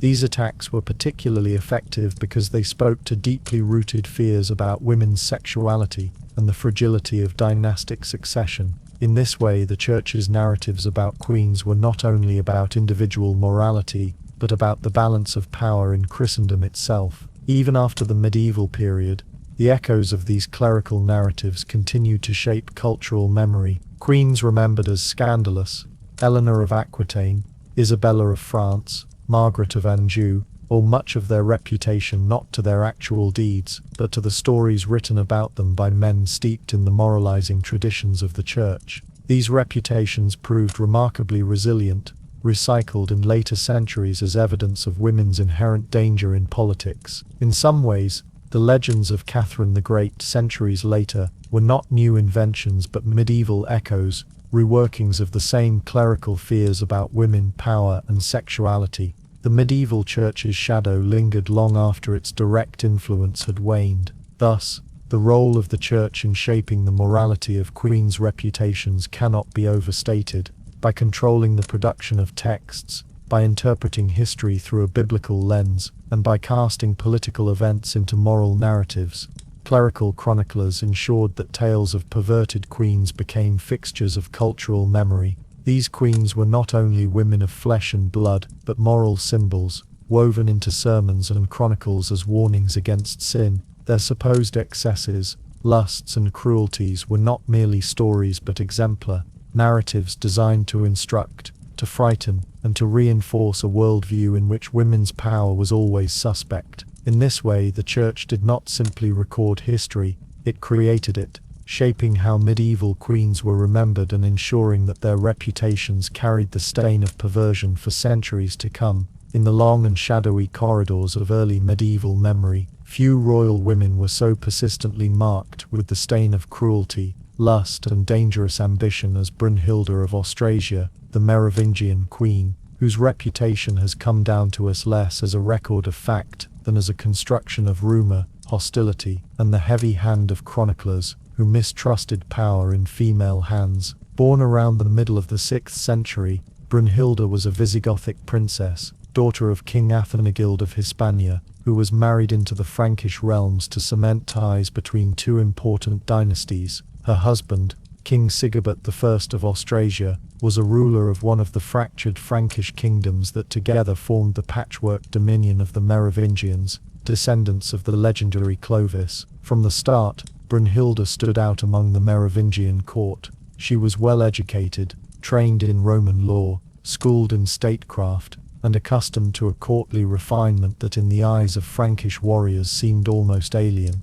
But it was not education or refinement that chroniclers would remember. Instead, they would remember her as a woman who meddled, who schemed, who interfered in the rough and dangerous politics of succession. After Sigebert's assassination in 575, arranged by his rival and brother Chilperic Thyr, who was urged on by his ambitious queen Fredegund, Brunhilde became a widow in a court where widows were meant to fade into quiet shadows. Instead, she refused to retreat, seeking to protect her children and maintain her husband's line. This, in the eyes of her enemies and the churchmen who recorded her deeds, was the beginning of her long decline into a figure painted as monstrous. The rivalry between Brunhilde and Fredegund is one of the most infamous feuds in early medieval Europe, a conflict that chroniclers retold with relish, often inserting salacious rumors and grisly exaggerations to emphasize their point. Fredegund, born of low status, was often portrayed as ruthless, violent, and cunning. Brunhilde, though of royal stock, was depicted as proud, vengeful, and consumed by a lust for power. Between them, the Frankish kingdoms of Neustria and Austrasia were locked in cycles of war, assassination, and betrayal. Every death, every sudden shift of power, every execution was laid at their feet, as though queens alone determined the fate of kingdoms. It is here that the accusations of perverse cruelty begin to appear in the sources. Gregory of Tours, the most prominent chronicler of the 6th century, recorded Brunhilde's political interventions with undisguised suspicion. Later sources would go further, alleging that she was driven not only by ambition but also by a hunger for men, taking lovers and corrupting the moral order of the court. These stories were repeated and amplified, so that Brunhilde became an easy scapegoat for the bloodshed that characterized the wars of the Merovingians. Just as later queens, from Isabella of France to Catherine the Great, would be smeared with rumors of lust to undermine their legitimacy, so too was Brunhilde's strength reframed as dangerous femininity.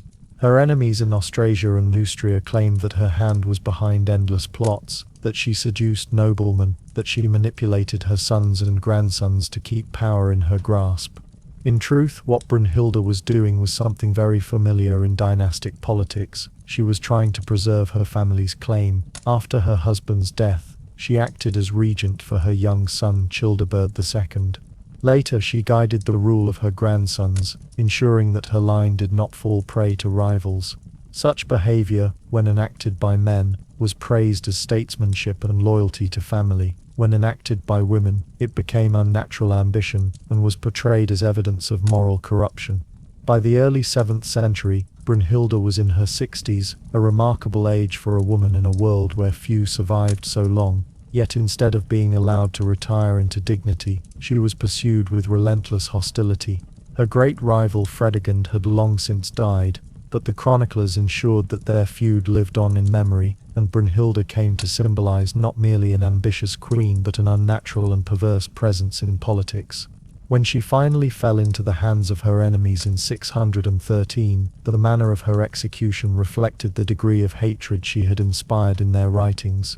She was accused of the deaths of 10 kings, a fantastical number, and charged with sorcery, cruelty, and moral corruption. Her body was subjected to extraordinary violence, tied to a wild horse and dragged to death, her remains torn apart. The savagery of her end was not merely an act of vengeance, it was a statement. It was a way for her enemies to annihilate her legacy, to reduce her to a spectacle of punishment, and to confirm the narrative that she had always been dangerous, perverse, and unworthy of the dignity of queenship. Chroniclers relished this gruesome ending, presenting it as fitting for a woman who had dared to step outside the narrow lines prescribed for her sex. Yet when one steps back from the lurid details and the hostile tone, a different picture emerges. Brunhilde's crimes were not those of lust or sorcery, but of political resilience.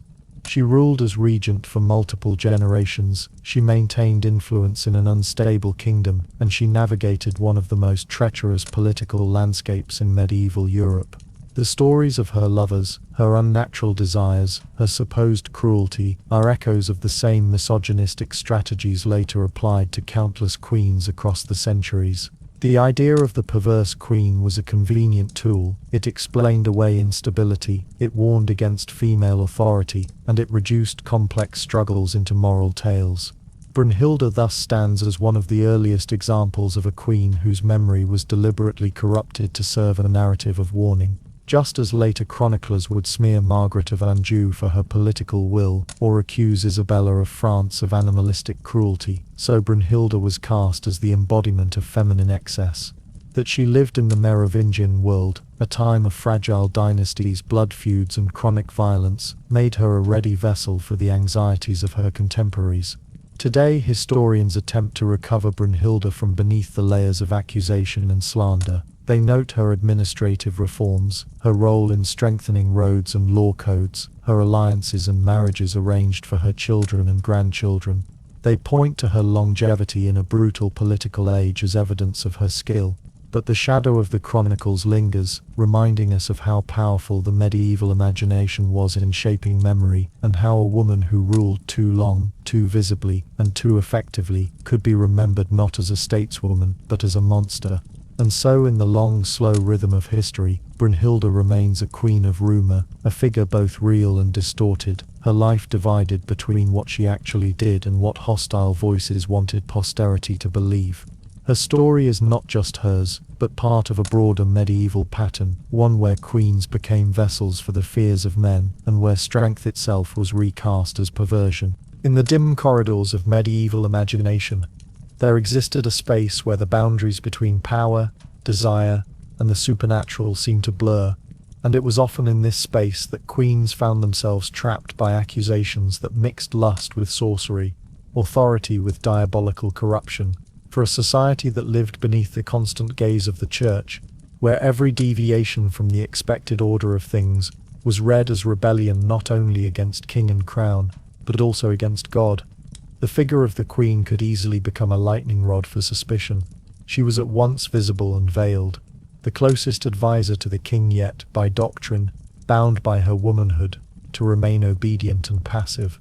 When she strayed from this ideal, or when her enemies wished to paint her as straying, the language of witchcraft proved a devastating weapon. To accuse a queen of sorcery was to suggest that her influence over men was unnatural, her sexuality dangerous, and her political will not her own but driven by unholy forces. It was a way of reducing her power to seduction and spell, making her achievements illegitimate, and her failures the proof of her cursed nature. In the chronicles of the Middle Ages, one finds recurring images of queens whose power was linked not to their intelligence, lineage, or statecraft, but to whispered tales of enchantments. They were said to possess potions that inflamed desire, charms that bent kings to their will, or secret knowledge of poisons that could fell a rival with a cup of wine. These narratives flourished in times of crisis, for in the uncertainty of war, rebellion, or famine, people sought explanations, and a powerful queen could become the most convenient scapegoat. If a king acted against the counsel of his lords, if he was overly affectionate to his wife, or if decisions seemed to weaken the kingdom, it was tempting to imagine that the queen had bewitched him, and if that queen was foreign-born, coming from lands where customs and language were unfamiliar, the suspicion only grew. She became an outsider in both body and soul, a woman who brought not only strange manners but perhaps even strange spirits into the heart of Christendom. The association of queens with witchcraft was also fed by the Church's teachings, which often emphasized woman as the daughter of Eve, easily tempted, and easily tempting others. Preachers spoke of women as gateways to sin, vessels through which the devil might act. When these sermons were combined with the political realities of queenship, the result was potent. A ruler's consort could be framed not merely as ambitious or cunning, but as a threat to the very souls of the kingdom. Thus, chronicles described some queens as sorceresses of lust, their sexuality inseparable from their supposed dealings with forbidden arts.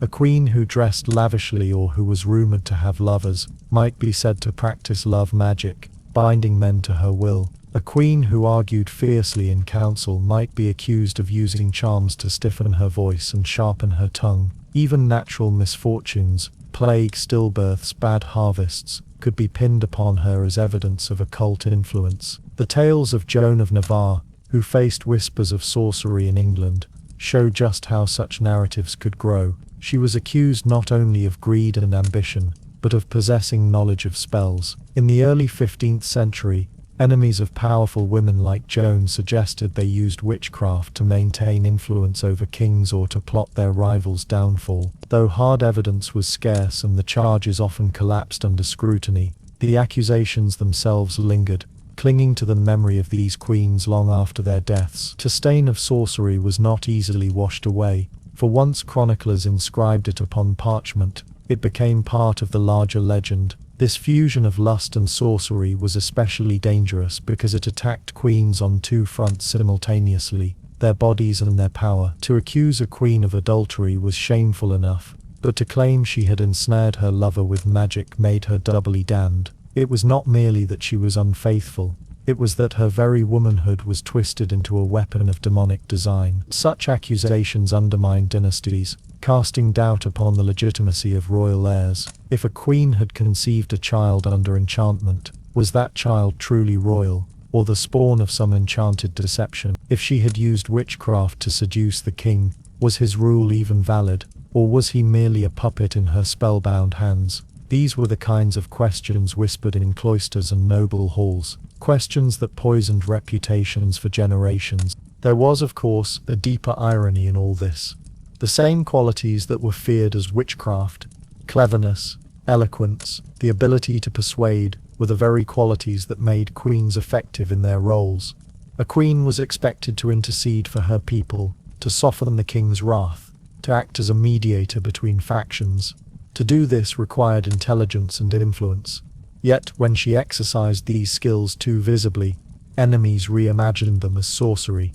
It was safer for chroniclers to believe that a woman held sway by means of charms and potions than to admit that she might simply be more capable or more politically astute than the men around her. Witchcraft, then, was a narrative tool used to explain away female authority in a world where such authority was deeply unsettling. By the late Middle Ages, as witch trials spread across Europe, these suspicions grew even darker.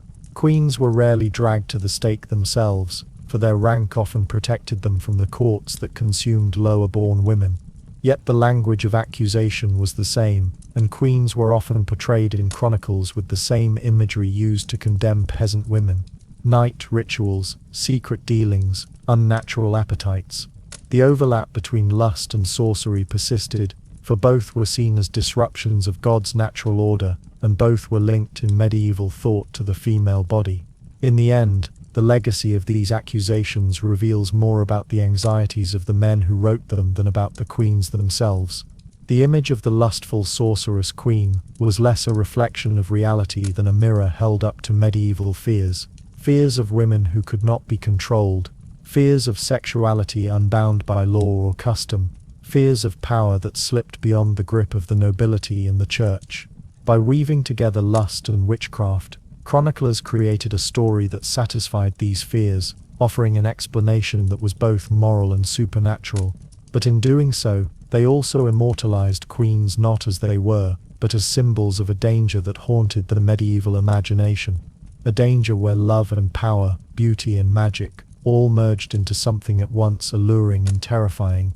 In the medieval imagination, there were few figures viewed with greater suspicion than the widow, and this mistrust grew even more pointed when the widow in question was a queen, for her body and her power together represented a dangerous mixture that chroniclers, clerics, and male courtiers alike often sought to contain through rumor and accusation, for to be widowed was to exist outside the clearly defined categories of female life that the church and society preferred. Neither the innocent virgin nor the obedient wife, nor the cloistered nun, but rather a liminal creature, who had already known the marriage bed, and thus could not claim purity, and yet was now unattached, free in theory to choose another mate, or to remain single, which in itself was threatening, since such autonomy in women was a rare and unsettling thing.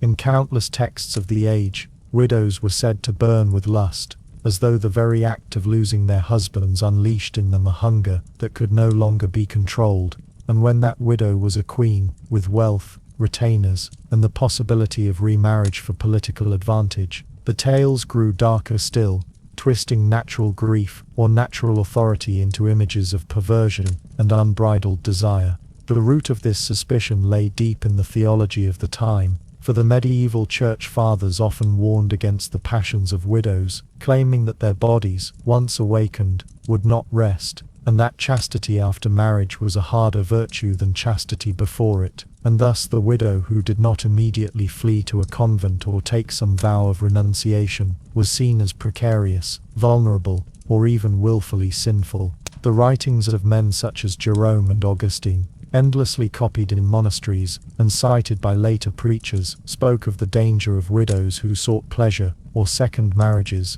implying that such choices were signs of weakness or vice, and over centuries this doctrine hardened into a cultural reflex that made the dangerous widow a staple character in story and chronicle alike. For ordinary women, this often meant social pressure to remarry quickly under male guidance, but for queens who held dowers, castles, and sometimes even direct authority in regency, the whispers became sharper. They were too free, too uncontrolled, and therefore in the eyes of those who wrote history too lustful. One can see this pattern in the stories told of queens across Europe. The widow was rarely permitted to be a figure of sober governance or faithful mourning. Instead, her life was reframed as scandal. Take, for instance, Eleanor of Aquitaine, who after being divorced from Louis VII of France, and later widowed by Henry II of England, was described by chroniclers as an insatiable woman, her numerous children interpreted as evidence of her overpowering lust,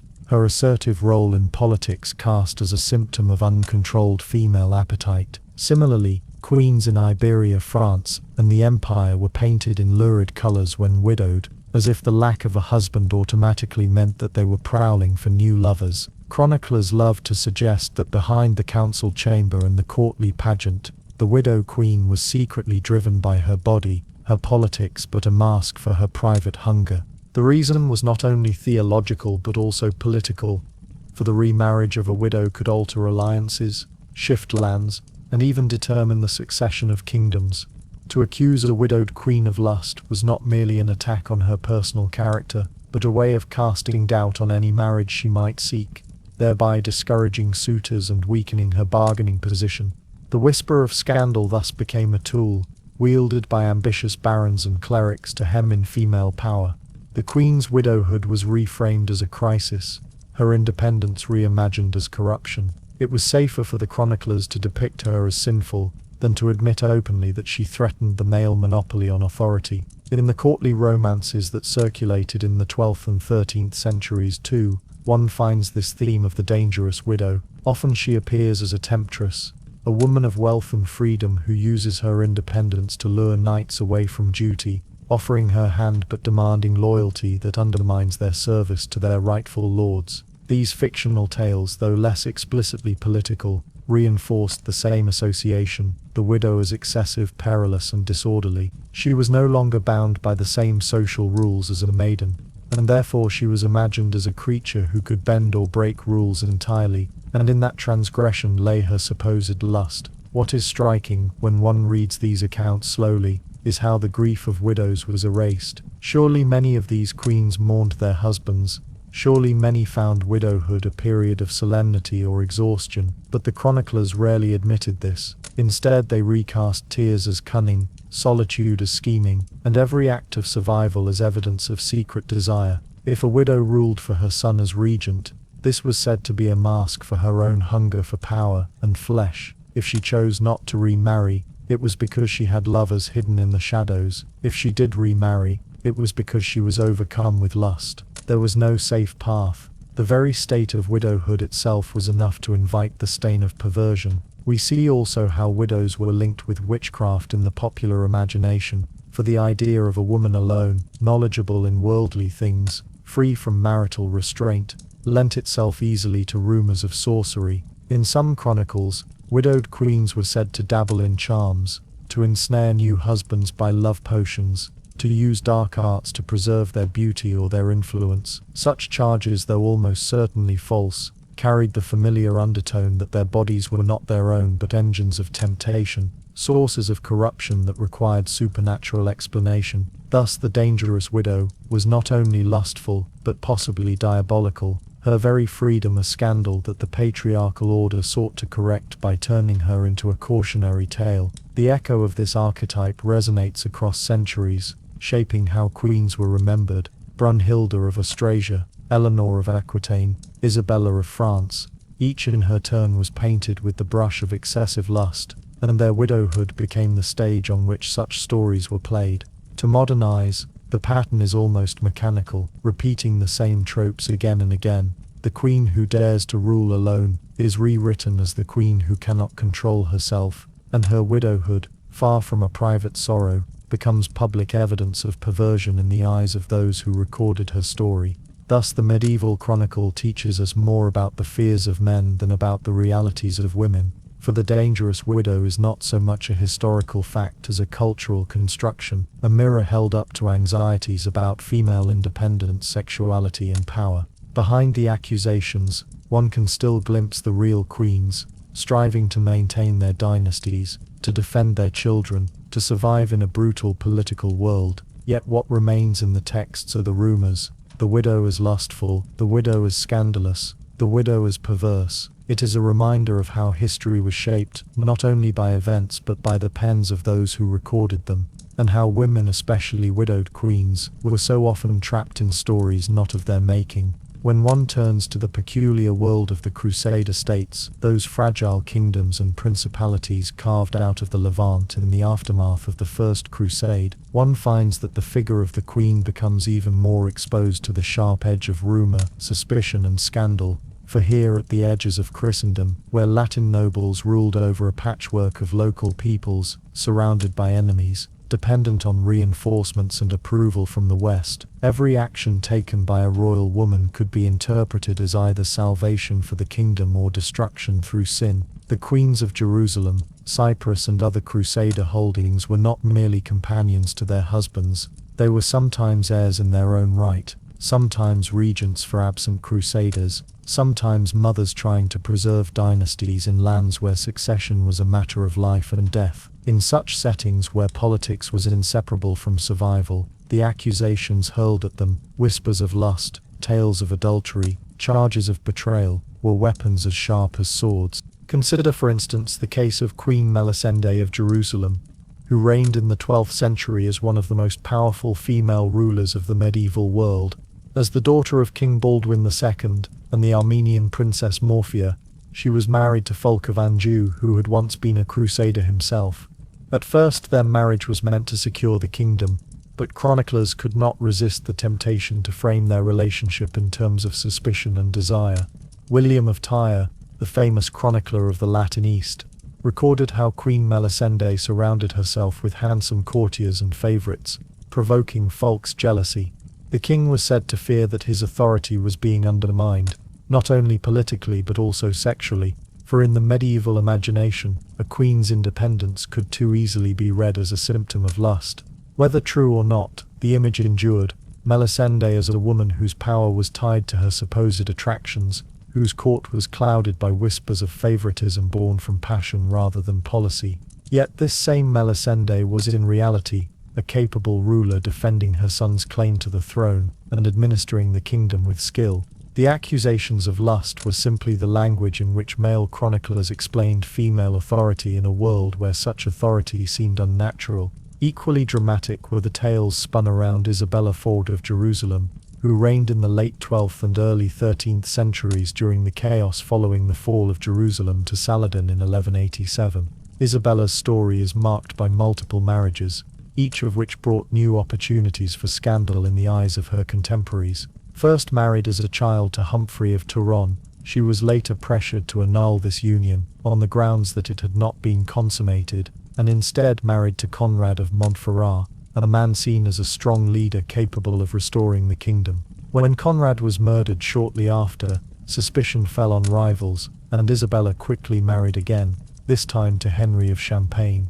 To her detractors, these rapid shifts in husbands gave ammunition to the suggestion that she was a queen ruled by passion rather than policy, a woman whose bedchamber determined the fate of a kingdom. Later still, she married Amalric II of Lusignan, tying the fates of Jerusalem and Cyprus together. To modern eyes, Isabella's marriages were acts of political necessity, each one a desperate attempt to secure allies and preserve a fragile realm. But to medieval chroniclers, they became proof that queens of Jerusalem embodied the very dangers of female rule. Their bodies were battlegrounds, their choices easily reframed as lustful abandon. The island kingdom of Cyprus provides another rich vein of scandalous tales, for it too was ruled at times by queens whose reputations became bound to the rhetoric of desire and corruption. After the fall of Acre in 1291, Cyprus became the last outpost of Latin Christendom in the east, and its rulers bore the double burden of being both kings and crusaders. Queens therefore were scrutinized even more closely.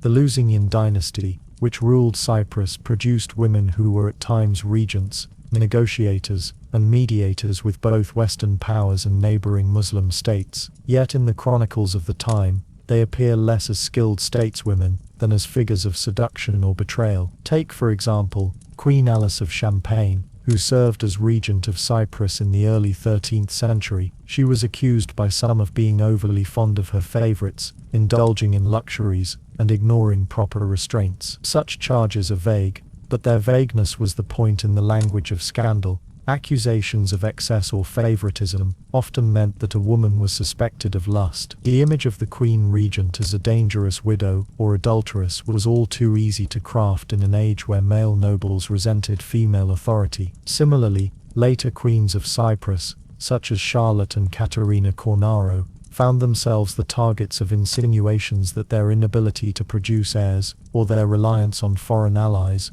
was a result of moral weakness, of being seduced or dominated by outsiders. These stories did not emerge in isolation. They reflected a deep unease within medieval Christendom about women exercising power on the frontiers of the faith. A queen in England or France might be criticized for interfering in politics, but a queen in Jerusalem or Cyprus could be depicted as endangering the very survival of Christendom itself. To say that Melisende had lovers, or that Isabella married too quickly, was not simply to impugn their personal honor, it was to suggest that the downfall of kingdoms could be traced to female lust. The rhetoric of sexual scandal thus became a way of making sense of political collapse when Jerusalem fell. Chroniclers did not only blame military failures, but also pointed to the supposed moral failings of its queens, as if the loss of the holy city was tied to the sins of women. The truth, of course, was different. These queens were often forced into impossible positions, balancing fragile dynasties, negotiating with rival factions, and trying to hold together territories surrounded by hostile powers.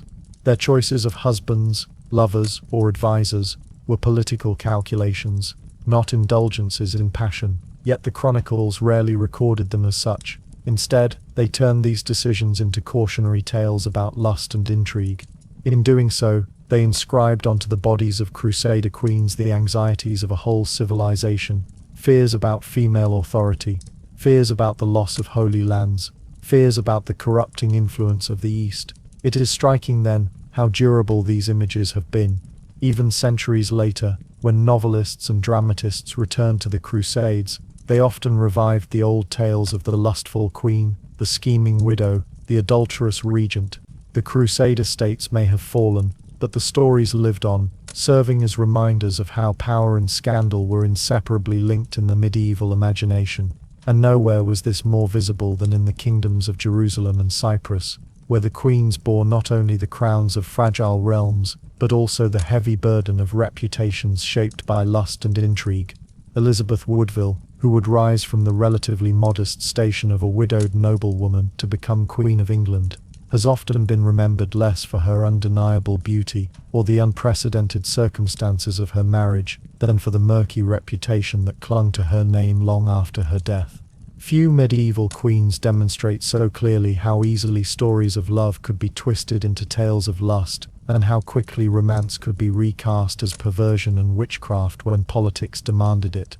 Her life unfolded in the turbulent years of the Wars of the Roses, a time when England was torn between rival houses, and when rumour was as much a weapon as the sword. The chronicles that survive, written largely by men wary of female influence, reveal how Elizabeth's story was framed not simply as a tale of an ambitious queen, but as one of unnatural passion, excessive desire, and supernatural manipulation. Elizabeth's beginning did not foretell such controversy. She was the daughter of Sir Richard Woodville, later Earl Rivers, and Jacquetta of Luxembourg, who herself had faced rumours of sorcery after daring to marry beneath her station. Jacquetta's alleged dabbling in magical arts would become a hereditary stain, reappearing whenever enemies sought to undermine the Woodvilles' growing prominence. Elizabeth first married Sir John Grey, who died fighting for the Lancastrian cause, leaving her a young widow with 2 sons. By most measures, she should have faded into the background of history, another widow dependent on the fortunes of her kin, yet she chose instead to petition Edward IV, the Yorkist king, for the return of her husband's lands, and in this moment legend took over. Chroniclers tell of Edward being so smitten by her beauty that he secretly married her in 1464, a shocking decision that bypassed the usual diplomatic negotiations that bound royal marriages. This was the first great scandal. Not only had Edward chosen a widow, but she was of comparatively humble birth, a woman from a family seen by many nobles as upstarts. The marriage was cloaked in secrecy until revealed, and even when acknowledged it was treated with suspicion. How could a king, whose marriage was expected to cement alliances with foreign powers, bind himself in matrimony to a woman of such modest standing, unless he had been compelled by more than natural affection? From this point onward, Elizabeth's love story became tainted by whispers. Some said she had bewitched Edward, ensnaring him with charms and sorcery inherited from her mother. Others declared that her beauty masked a lustful ambition, that she had seduced the king not out of affection, but to elevate her family. What could have been celebrated as a tale of romance, the widowed lady who captured a king's heart, was quickly transformed into one of corruption, witchcraft and female power run amok. It was not enough that Edward loved her, he had to be portrayed as enthralled, stripped of his rational will by a woman who, in the language of the chronicles, ruled him more by witchcraft than by wisdom. The accusations of witchcraft grew especially intense during moments of political crisis. Elizabeth's family, the Woodvilles, rose swiftly in prominence after her marriage, and this created resentment among the older nobility. Her brothers and cousins were granted positions of influence, and her sisters married into great houses. To those who despised this sudden influx of parvenus, witchcraft provided a convenient explanation. The Woodvilles had, so the story went, enchanted the king, bending him to their will, and using their queen's dark arts to secure wealth and position. In a deeply religious society, these charges were devastating. A king might be forgiven for marrying unwisely, but to fall prey to a sorceress was to jeopardize not only his own soul but the realm itself. When Edward died in 1483, and his son, the young Edward Worth, was placed under the protection of his uncle Richard, Duke of Gloucester, the accusations turned deadly. Richard, who would seize the crown as Richard III, accused Elizabeth and her family of plotting his downfall. He claimed that she and her allies had used witchcraft to wither his arm, presenting his supposed deformity as evidence of their malice.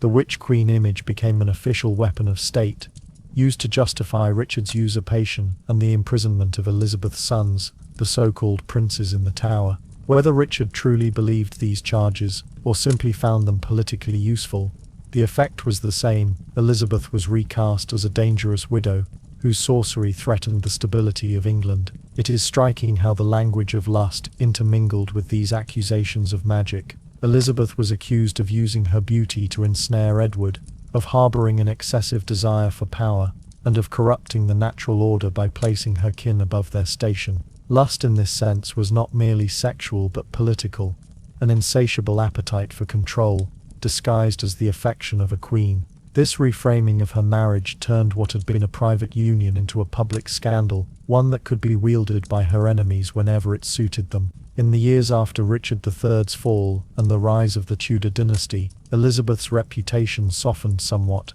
but the old rumours did not disappear. Chroniclers continued to present her as a figure of suspicion, and later generations, fascinated by tales of witch queens, often repeated the legends without question. She came to embody a medieval echo of the archetype of the dangerous woman, beautiful, ambitious, and possessed of powers that ordinary men could neither resist nor fully understand. What makes Elizabeth's story particularly revealing is how fluid the boundaries were between love, lust, and witchcraft in the medieval imagination. A queen who won her husband's heart could easily be recast as a temptress who corrupted him. A mother who sought to protect her children could be portrayed as a schemer who endangered the realm. A widow who retained influence after her husband's death could be labeled a sorceress, her very survival transformed into evidence of unnatural powers. In Elizabeth's case, the combination of her sudden rise, her family's prominence, and the volatile politics of the Wars of the Roses made such allegations almost inevitable.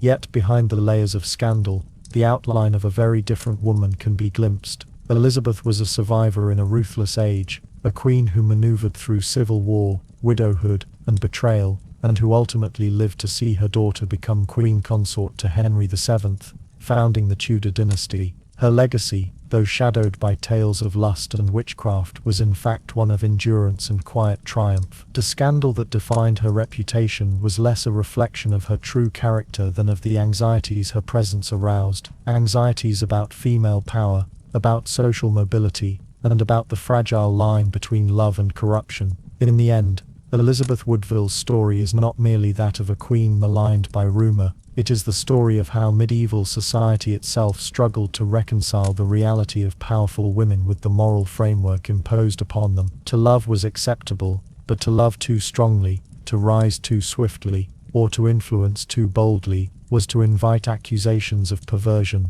and when all else failed, there was always witchcraft, a final explanation for the unsettling presence of a queen who refused to be invisible. In the long shadowy corridors of medieval history, one of the most enduring tools of political manipulation was the accusation of adultery, and while the sin itself was spoken of with deep moral outrage, the charge was often less about love, lust, or even betrayal in the ordinary sense, and far more about power, inheritance, and the fragility of legitimacy upon which dynasties balanced their claims. A queen accused of adultery was not simply a woman who might have been unfaithful to her husband. She became instead a symbol of disorder, of dynastic instability, and of the dangerous possibility that the heirs of the realm might not be the rightful children of the king. For medieval chroniclers, always eager to weave morality into politics, the accusation carried both the stain of sin and the heavy weight of political convenience. It was far easier to discredit or dispose of a queen when her enemies could frame her as not only lustful, but also treacherous to the sacred bond of marriage that held kingdoms together. Adultery, in this sense, was less about private life than about public consequence. Kings could often take mistresses with relatively little consequence. Chroniclers might grumble, priests might issue half-hearted condemnations, but in most cases the male ruler's indulgence in extramarital affairs was quietly tolerated, or even celebrated, as a proof of virility. Queens, however, stood in a radically different position. Their bodies were expected to be vessels of legitimacy, their wombs carrying the heirs upon which succession and the future of realms depended.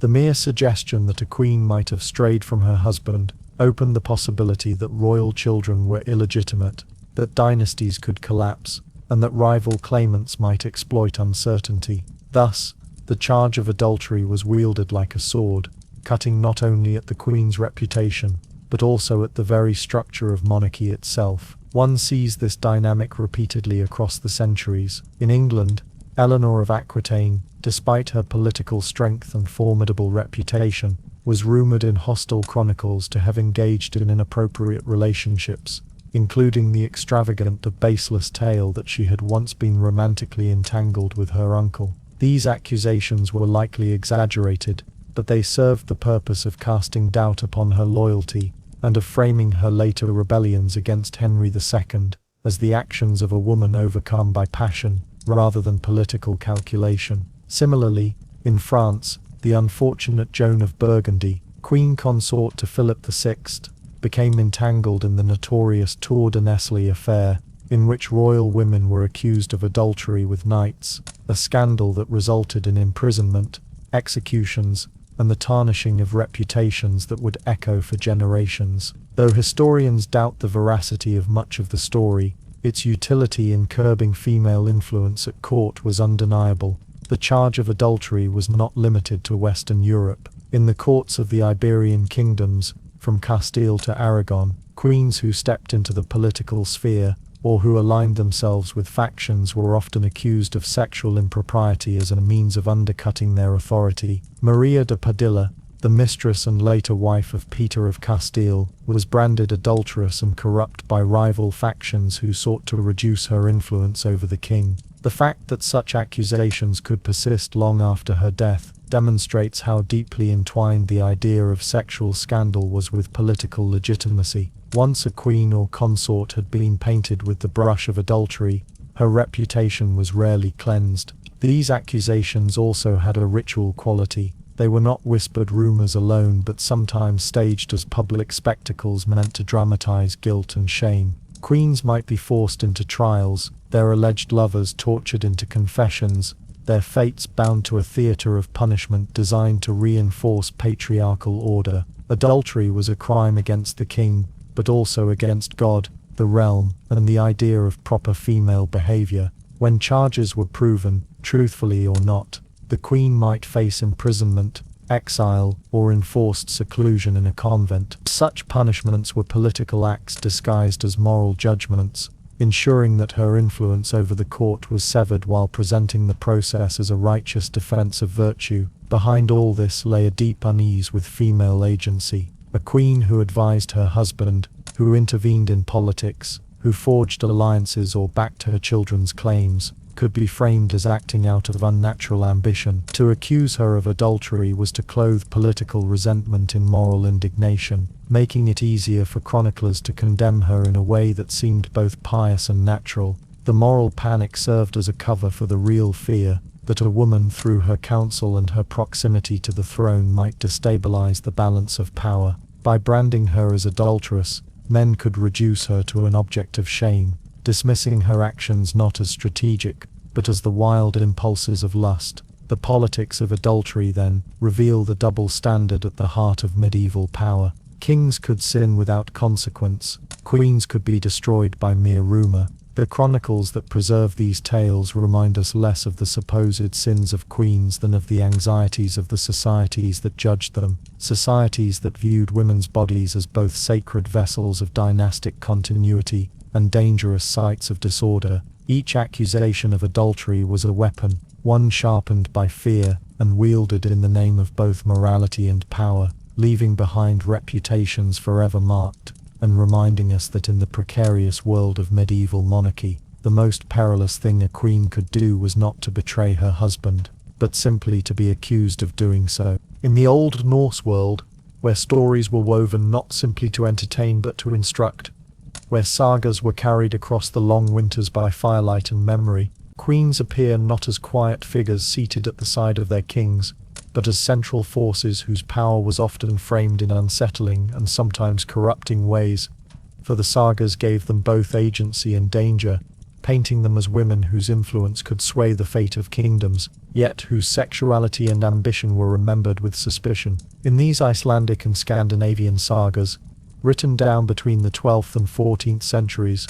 but echoing memories of an earlier Viking age, queens were rarely mere background figures, and instead they were cast into the drama of dynasties, feuds, and the destinies of men, with their roles amplified into symbols of desire, betrayal, and at times ruin. One recurring image in these tales was that of the queen who used her sexuality not merely as a private matter but as a weapon, an instrument of persuasion and manipulation, and in this way the sagas reflected the anxieties of a world where men feared that women, though outwardly excluded from the formal gatherings of law and counsel, might still bend the course of history through subtler means. The sagas often associated queens with sudden bursts of passion, with marriages that carried both political weight and private scandal, and with liaisons, real or imagined, that turned them into dangerous figures, whose personal choices reverberated across entire realms. Consider, for instance, the story of Queen Gunhild, often called the Mother of Kings, who appears in several sagas, most notably in Egil's saga and the Heimskringla. Gunhild, wife of King Eric Bloodaxe of Norway, was portrayed as a cunning and cruel figure, skilled in sorcery and willing to employ her charms to advance her family's power. Chroniclers and saga writers painted her as a woman who seduced men when it suited her, who wielded dark magic to bend others to her will, and who encouraged her sons to rule with ruthless ferocity. Her legend merged accusations of sexual power with witchcraft, creating a composite image of the dangerous queen whose influence was both intimate and political, suggesting that her bedroom was as decisive a battlefield as the sword-strewn fields of Norway. The sagas also recorded queens as disruptors of peace, women whose passions led to feuds and wars. In Laxdala saga, though not technically a queen but a noble woman of queenly bearing, Gudrun Osvifsdottir embodies this archetype, as her desires and decisions set off cycles of blood feud, betrayal and loss. Though the tale does not accuse her of perversion outright, the way her beauty and will are described carries the same undertone that her sexuality was a destabilizing force, that she pulled men into conflicts that they might otherwise have avoided. By exaggerating her influence, the saga writers shaped a broader moral lesson that female desire, when unchecked, could shake the very foundations of society. Another legendary figure was Queen Osa, remembered in saga traditions for her cruelty and lust, though the historical reality of her life remains shadowy. In some accounts she was said to have orchestrated the death of her own husband and to have manipulated her position for gain, her memory preserved less as a ruler, and more as a cautionary tale of excess and betrayal. These stories, told and retold, were not neutral records but narratives shaped by a worldview that feared women who stood too boldly at the intersection of power and passion.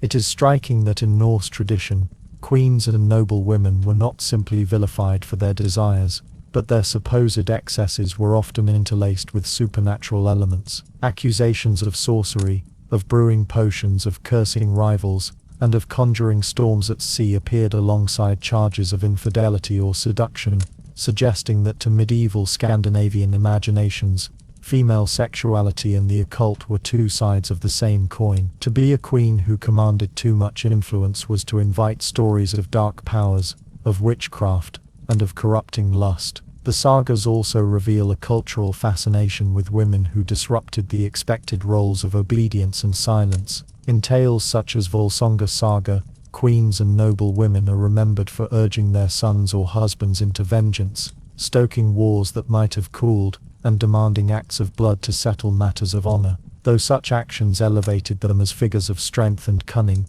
they also earned them reputations of danger and corruption, for to stir men into violence was seen as unnatural, and thus these women were remembered not simply as strong but as perverse. When we step back, it becomes clear that these depictions were not mere storytelling flourishes, but reflected deeper medieval concerns. In societies where lineage, inheritance, and the stability of kingdoms rested upon the control of women's marriages and the certainty of heirs, any queen who seemed to move outside that control became a figure of suspicion. The Norse sagas, like continental chronicles, recycled older anxieties about female sexuality and power, clothing them in legendary tales that blurred history and myth. Queens were remembered less for their actual deeds than for the fears they represented, their stories crafted into warnings about what might happen when women wielded influence over men's hearts or kingdoms' destinies. Thus, in the long memory of the sagas, queens became both symbols and scapegoats, their supposed lusts and corruptions retold across generations not merely to entertain, but to reaffirm a social order that feared the unpredictable forces of female agency. Behind the long winter's storytelling, behind the laughter and shock at tales of seduction and sorcery, lay a moral message that the sexual power of queens was both irresistible and perilous, a force that once unleashed could topple even the mightiest of kings. In the first decade of the 14th century, the French monarchy seemed to stand at the height of its majesty. The Capetian dynasty, with its long line of kings stretching back unbroken for centuries, projected an image of stability and sacred power, a dynasty ordained by God to rule France. The royal family presented itself as the pinnacle of Christian order, its queens expected to embody chastity, grace and unquestioned loyalty to their husbands. Yet into this carefully cultivated image erupted one of the most shocking scandals of the Middle Ages, a tale of lust, betrayal, and public humiliation that centered on three princesses of France, and most infamously, on Queen Margaret of Burgundy. Chroniclers, moralists and gossip mongers alike seized upon the story, weaving it into a cautionary tale of female weakness, unchecked desire, and the dangers of giving women proximity to power. For in their telling, what might have been a private indiscretion became nothing less than an assault on the majesty of the French crown. Margaret of Burgundy had married Louis, the eldest son of King Philip IV of France, a man who would later inherit the throne as Louis X. Their union, like most royal marriages, was a political alliance, meant to strengthen ties between the Capetian monarchy and the powerful Duchy of Burgundy. Louis was not known for charm or brilliance. Chroniclers described him as irritable, obstinate, and far from the ideal of courtly grace. Margaret, by contrast, was remembered as lively and willful, with a beauty that captured attention. In the quiet life of the court, where queens were expected to spend their days in devotion, embroidery, and careful silence, her restless spirit did not go unnoticed, and soon, whispers began to circulate that the queen sought warmth, affection, and perhaps adventure outside the cold marriage bed of her husband. The scandal first broke in 1314, in the royal household itself. It was not uncovered by jealous courtiers or spies but, if the chronicles are to be believed, by Isabella, Queen of England, the daughter of King Philip IV and sister-in-law to Margaret. Isabella, who had married Edward II of England, came to visit Paris and allegedly noticed that two young Norman knights, the dashing brothers Philippe and Gautier d'Arnay, were favoured with suspicious intimacy by her sisters-in-law, Margaret of Burgundy and Blanche of Burgundy. The knights were often seen in their company, exchanging glances, lingering in private corners, or wearing gifts that might only have come from noble women's hands. Isabella reported her suspicions to her father, King Philip IV, and thus the matter exploded into one of the most infamous episodes of royal disgrace in medieval Europe. The accusations were grave: adultery, committed by queens of France within the very walls of the palace. Such a charge was not merely a matter of private sin. In the medieval conception of monarchy, the queen's body was bound to the king's authority, and her chastity was linked to the legitimacy of the royal bloodline. To betray her husband was to risk tainting the royal succession itself, to endanger the purity of dynastic inheritance, and by extension to endanger the entire realm. Thus, when Margaret and Blanche of Burgundy, along with Jeanne of Burgundy, the third princess accused, though her guilt was less clearly proven, were implicated in the affair, the scandal struck at the very heart of French kingship. The exposure of the affair was dramatic and brutal. The knights Philippe and Gaultier d'Aunay were arrested, interrogated under torture, and made to confess their liaisons with the queens. Chroniclers describe how they were subjected to savage punishments, their bodies broken, and finally executed in the most degrading manner, castrated, flayed and hanged in Paris for all to see. The spectacle served as a warning that to touch the queen was not merely adultery, but treason against the majesty of the crown. Their mutilated corpses became symbols of the price of daring to intrude upon the sanctity of royal marriage. For the queens the punishment was less bloody, but no less humiliating. Margaret of Burgundy, the most notorious of the accused, was condemned and imprisoned in the fortress of Château Gaillard. From Queen of France to be, she was reduced to a prisoner, locked away in cold stone chambers, stripped of honor, luxury and status. Blanche, too, was confined, while Jeanne, whose involvement was ambiguous and whose husband Philip of Poitiers defended her, eventually regained some measure of favor. But Margaret's disgrace was complete. When her husband Louis ascended the throne as Louis VI later that year, she remained a prisoner, the shame of her supposed perversions hanging over the new reign like a shadow. Margaret's fate has long fascinated historians and storytellers, for it is cloaked in ambiguity. In 1315, barely a year after the scandal broke, she was reported dead in captivity. Officially, her death was attributed to the harsh conditions of imprisonment, cold, neglect and despair. But rumors persisted that her end was hastened by other means, that she was strangled on the orders of her husband, eager to rid himself of the disgraced queen and remarry to secure the succession. Whether by slow suffering or by deliberate murder, Margaret's death closed her chapter as queen in the most ignominious of ways. The scandal, known as the Tour de Nesle affair after the tower in Paris where the adulterous meetings were said to have occurred, reverberated through France and beyond. Chroniclers seized on it as proof of female weakness, of the dangers of lust unchecked, and of the corruption that could fester even in the highest halls of Christendom. Margaret was remembered not as a woman trapped in an unhappy marriage, but as a warning, a queen who allowed her desires to bring shame upon the realm.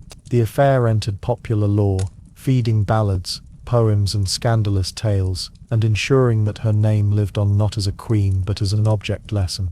The political repercussions were immense. The affair damaged the prestige of the monarchy, casting doubt on the sanctity of the royal family. It also left a lasting impression on contemporaries about the role of women in power. Chroniclers portrayed Margaret and Blanche as lustful, reckless and corrupt, their actions threatening to unravel the stability of the realm. For centuries afterward, the Tour de Nesle affair was retold as a story of scandalous queens, their supposed perversions made to justify the strict confinement, surveillance and suspicion imposed on royal women in later generations. In truth, the historical Margaret remains elusive. Was she truly guilty of adultery, or was she a victim of political intrigue and the misogynistic imagination of medieval chroniclers? Some modern scholars suggest that Isabella of England, who revealed the affair, had motives of her own, perhaps to discredit her sisters-in-law, or to curry favour with her father by exposing scandal at the French court. Others note that the extreme punishments and public nature of the trial suggest that the affair was amplified as a demonstration of royal authority, an example to all that even queens were not above the law of the king.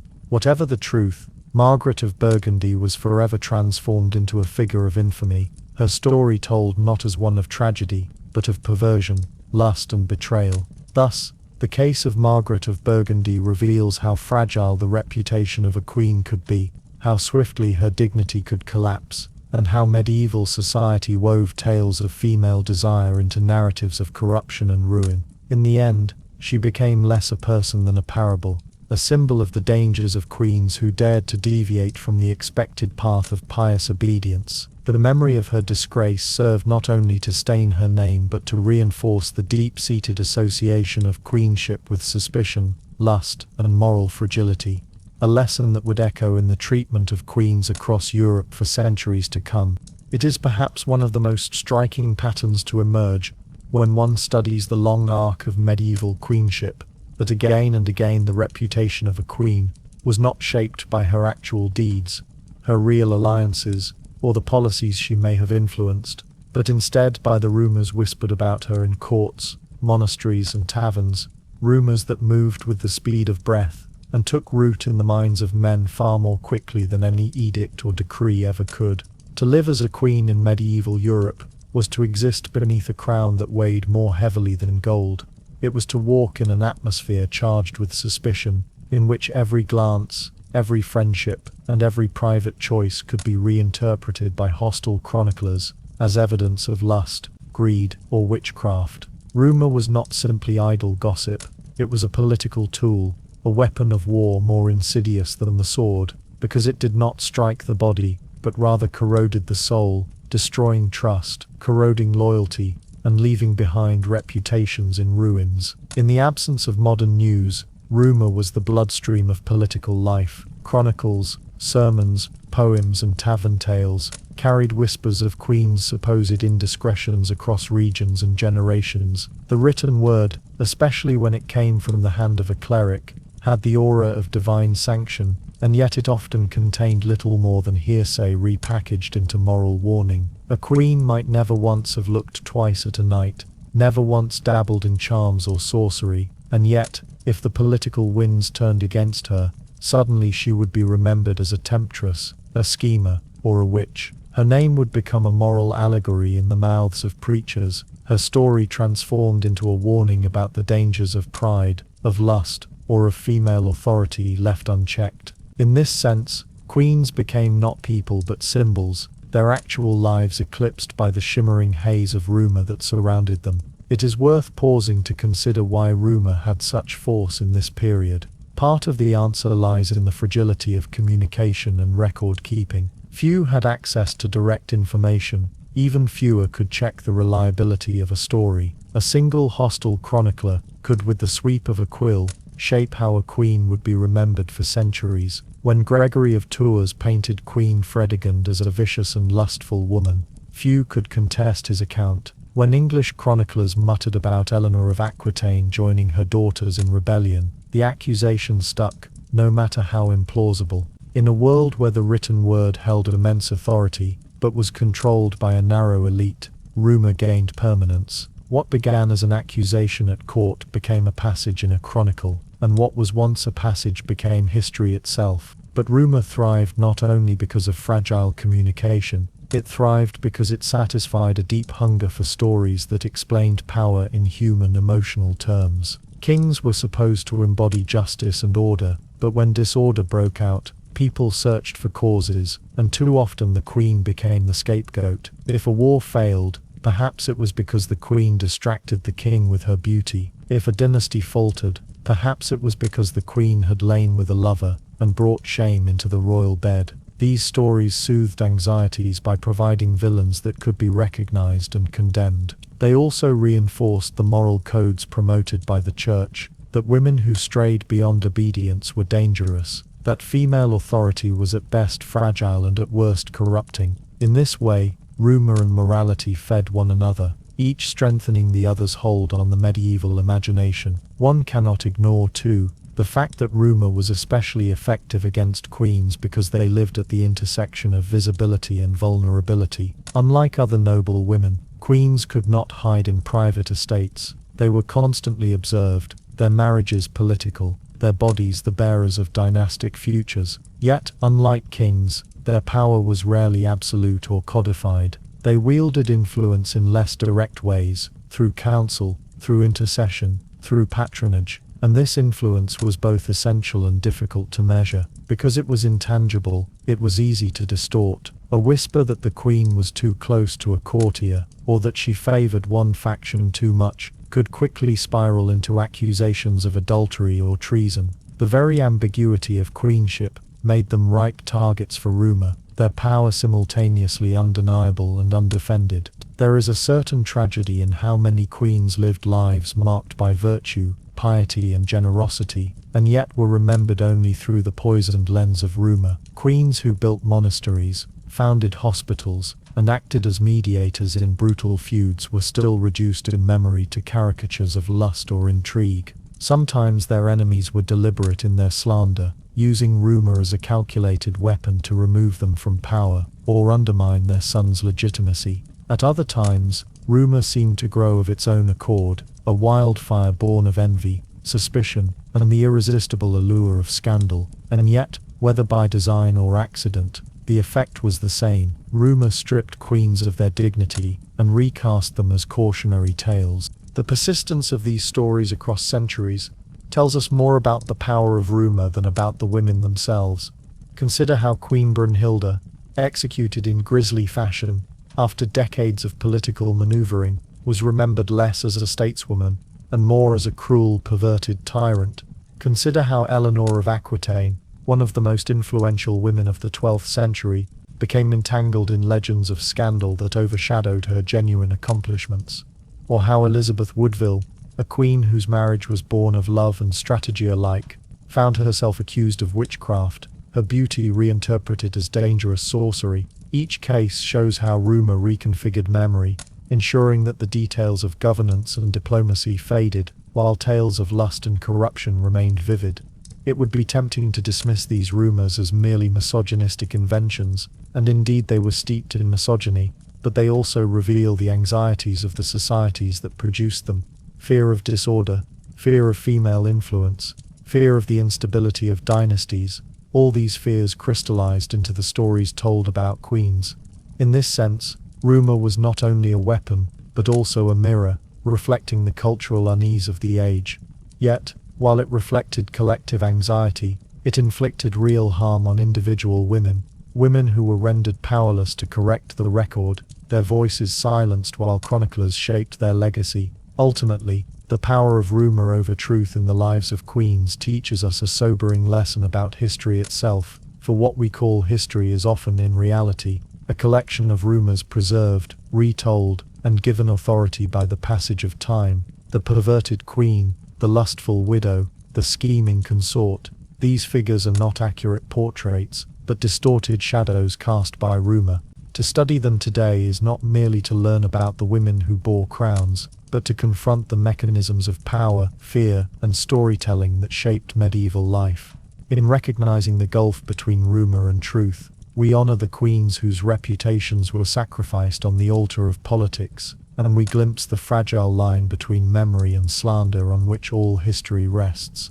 As the Middle Ages gave way to the Renaissance, the image of the queen, so carefully crafted in chronicles, ballads, and whispered courtly rumor, did not soften into something kinder or gentler, but instead grew sharper, darker, and in some ways even more theatrical. For the centuries of medieval suspicion that surrounded women in power had built a body of tales, accusations, and archetypes that would not easily fade. And so when new queens began to emerge upon the stages of Renaissance Europe, queens who ruled not only as wives of kings but also as regents, patrons of culture, and at times, sovereign rulers in their own right, they inherited not a blank canvas but a heavily inked manuscript of suspicion and scandal, one in which nearly every act of female authority was easily recast in the language of lust, deceit, sorcery, or bloodshed. The medieval memory of queens accused of adultery, of witchcraft, of perverse cruelty, or overreaching ambition,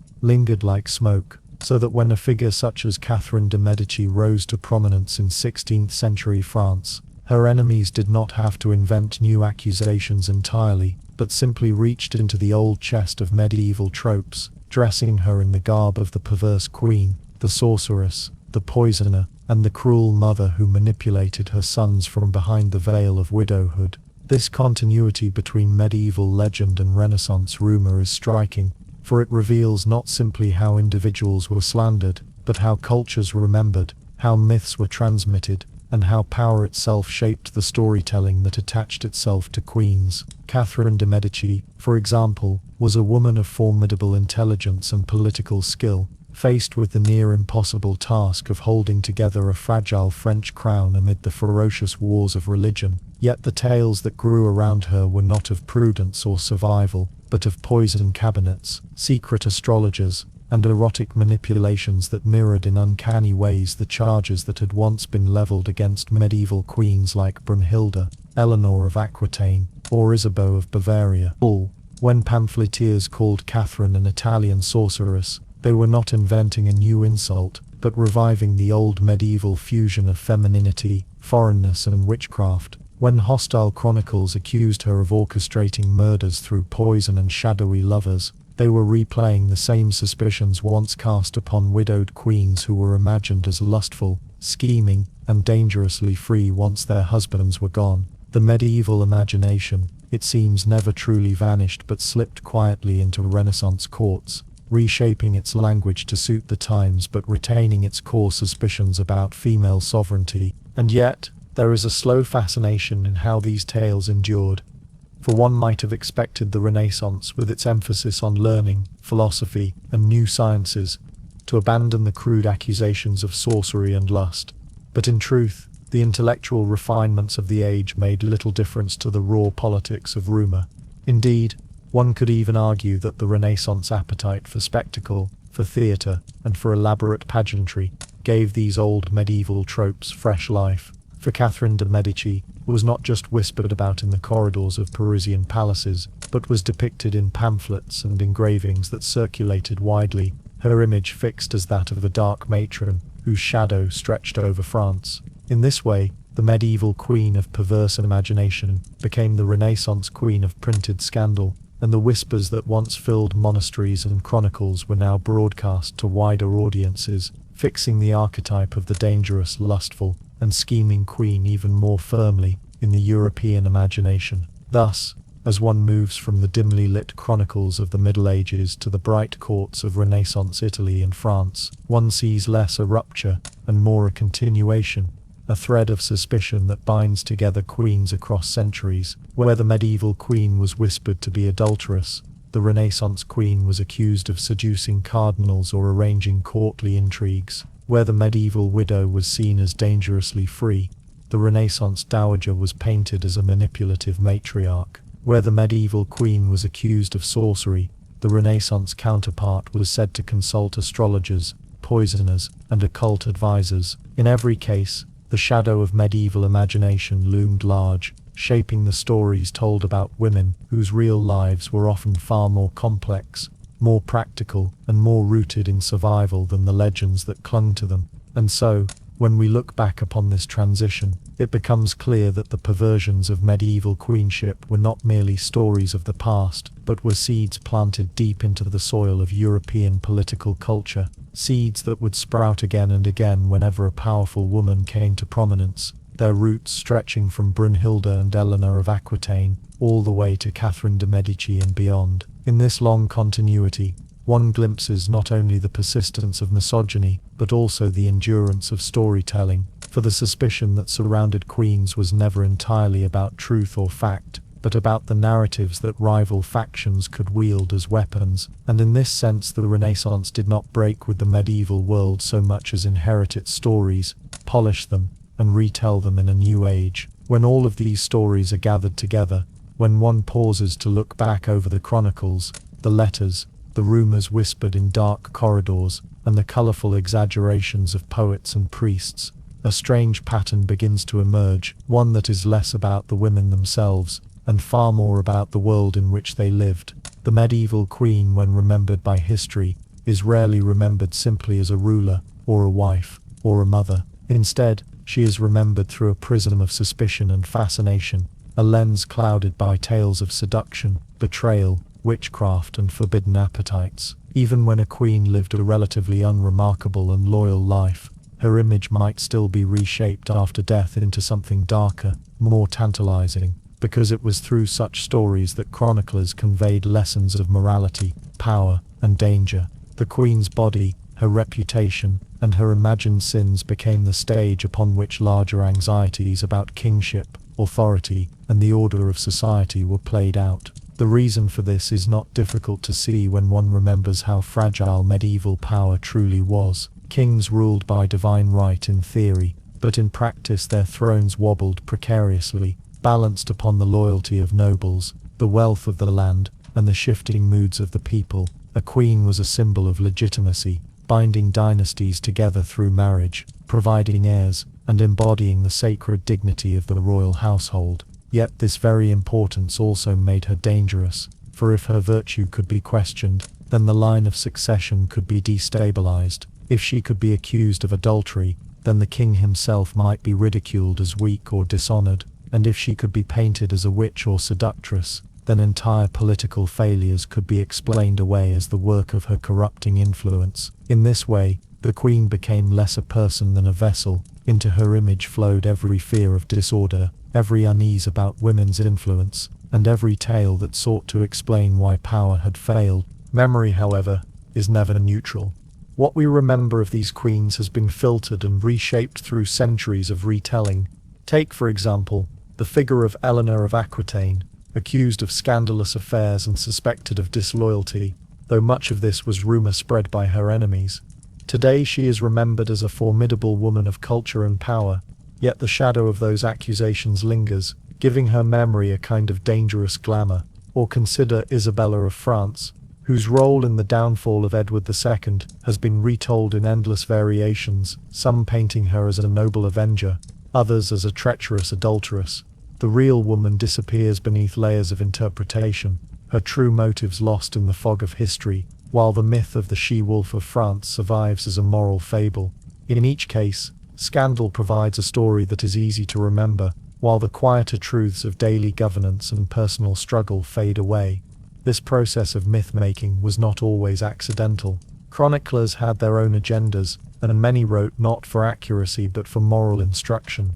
To a medieval monk writing in his cloister, the tale of a lustful or corrupt queen was not simply gossip. It was a parable about the dangers of female influence, the fragility of earthly power, and the need for virtue. A scandalous queen could be a warning against pride, lust, or ambition. Even when such tales were not true, they served a function, reminding readers and listeners of the moral order they were expected to uphold. Yet the irony is that these moral lessons meant to caution against sin, ended up giving the queens themselves an immortality of scandal. The women who had once been wives, mothers, and rulers were preserved in memory, not for their wisdom or loyalty, but for the sins they were said to embody. As centuries passed, these myths hardened into legend. By the time of the Renaissance, medieval queens were remembered less as individuals and more as archetypes: the adulteress, the witch, the schemer, the dangerous widow. Writers could draw upon these archetypes to shape new stories, whether about figures like Catherine de Medici, or about entirely fictional queens in plays and romances. The moral of the story had shifted, but the fascination remained. Queens were remembered as creatures of perversion and intrigue, caught in a web of power and scandal, whether they deserved it or not.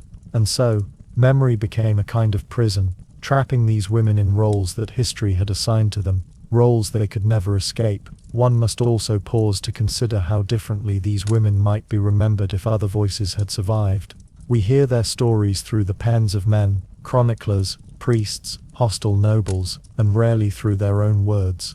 What if Eleanor of Aquitaine had left behind a diary explaining her choices? What if Isabella of France had written her own defense? What if Margaret of Burgundy had told her version of the infamous adultery scandal that shook the French crown? Perhaps then the myths of lust and corruption would appear less convincing, and the truth of ordinary human struggle, ambition, love, fear, loneliness would emerge instead. But those voices are lost, drowned out by rumor and accusation, and so we are left with myths that say more about the storytellers than about the women themselves. And yet, despite the distortions, there is something haunting in this legacy. These queens remembered as scandalous, dangerous or perverse, remind us of how fragile reputation can be, and how easily truth is sacrificed for the sake of story. They remind us too of how power has always been gendered, how women who entered the political arena were judged not for their actions alone, but for how their bodies, their marriages, and their desires could be imagined and controlled. In this way, the myths of perverted queens are not simply relics of medieval misogyny, they are windows into the deeper anxieties of their world. They tell us how people of the past feared disorder, how they explained misfortune, and how they sought to teach lessons through the lives of women who had little choice in how they would be remembered. In the end then, the memory of these queens lingers like a shadow upon history. They live on as scandalous figures, perverted in rumor, if not in fact, their true selves forever blurred by layers of myth. Yet perhaps it is in this very blurring that their significance lies, for through them we see how history itself is constructed, not from pure truth, but from the tangled threads of memory, morality and myth. The queens may have been ordinary women, struggling in extraordinary circumstances, but history has turned them into something larger, symbols of the dangers of power, desire, and female influence.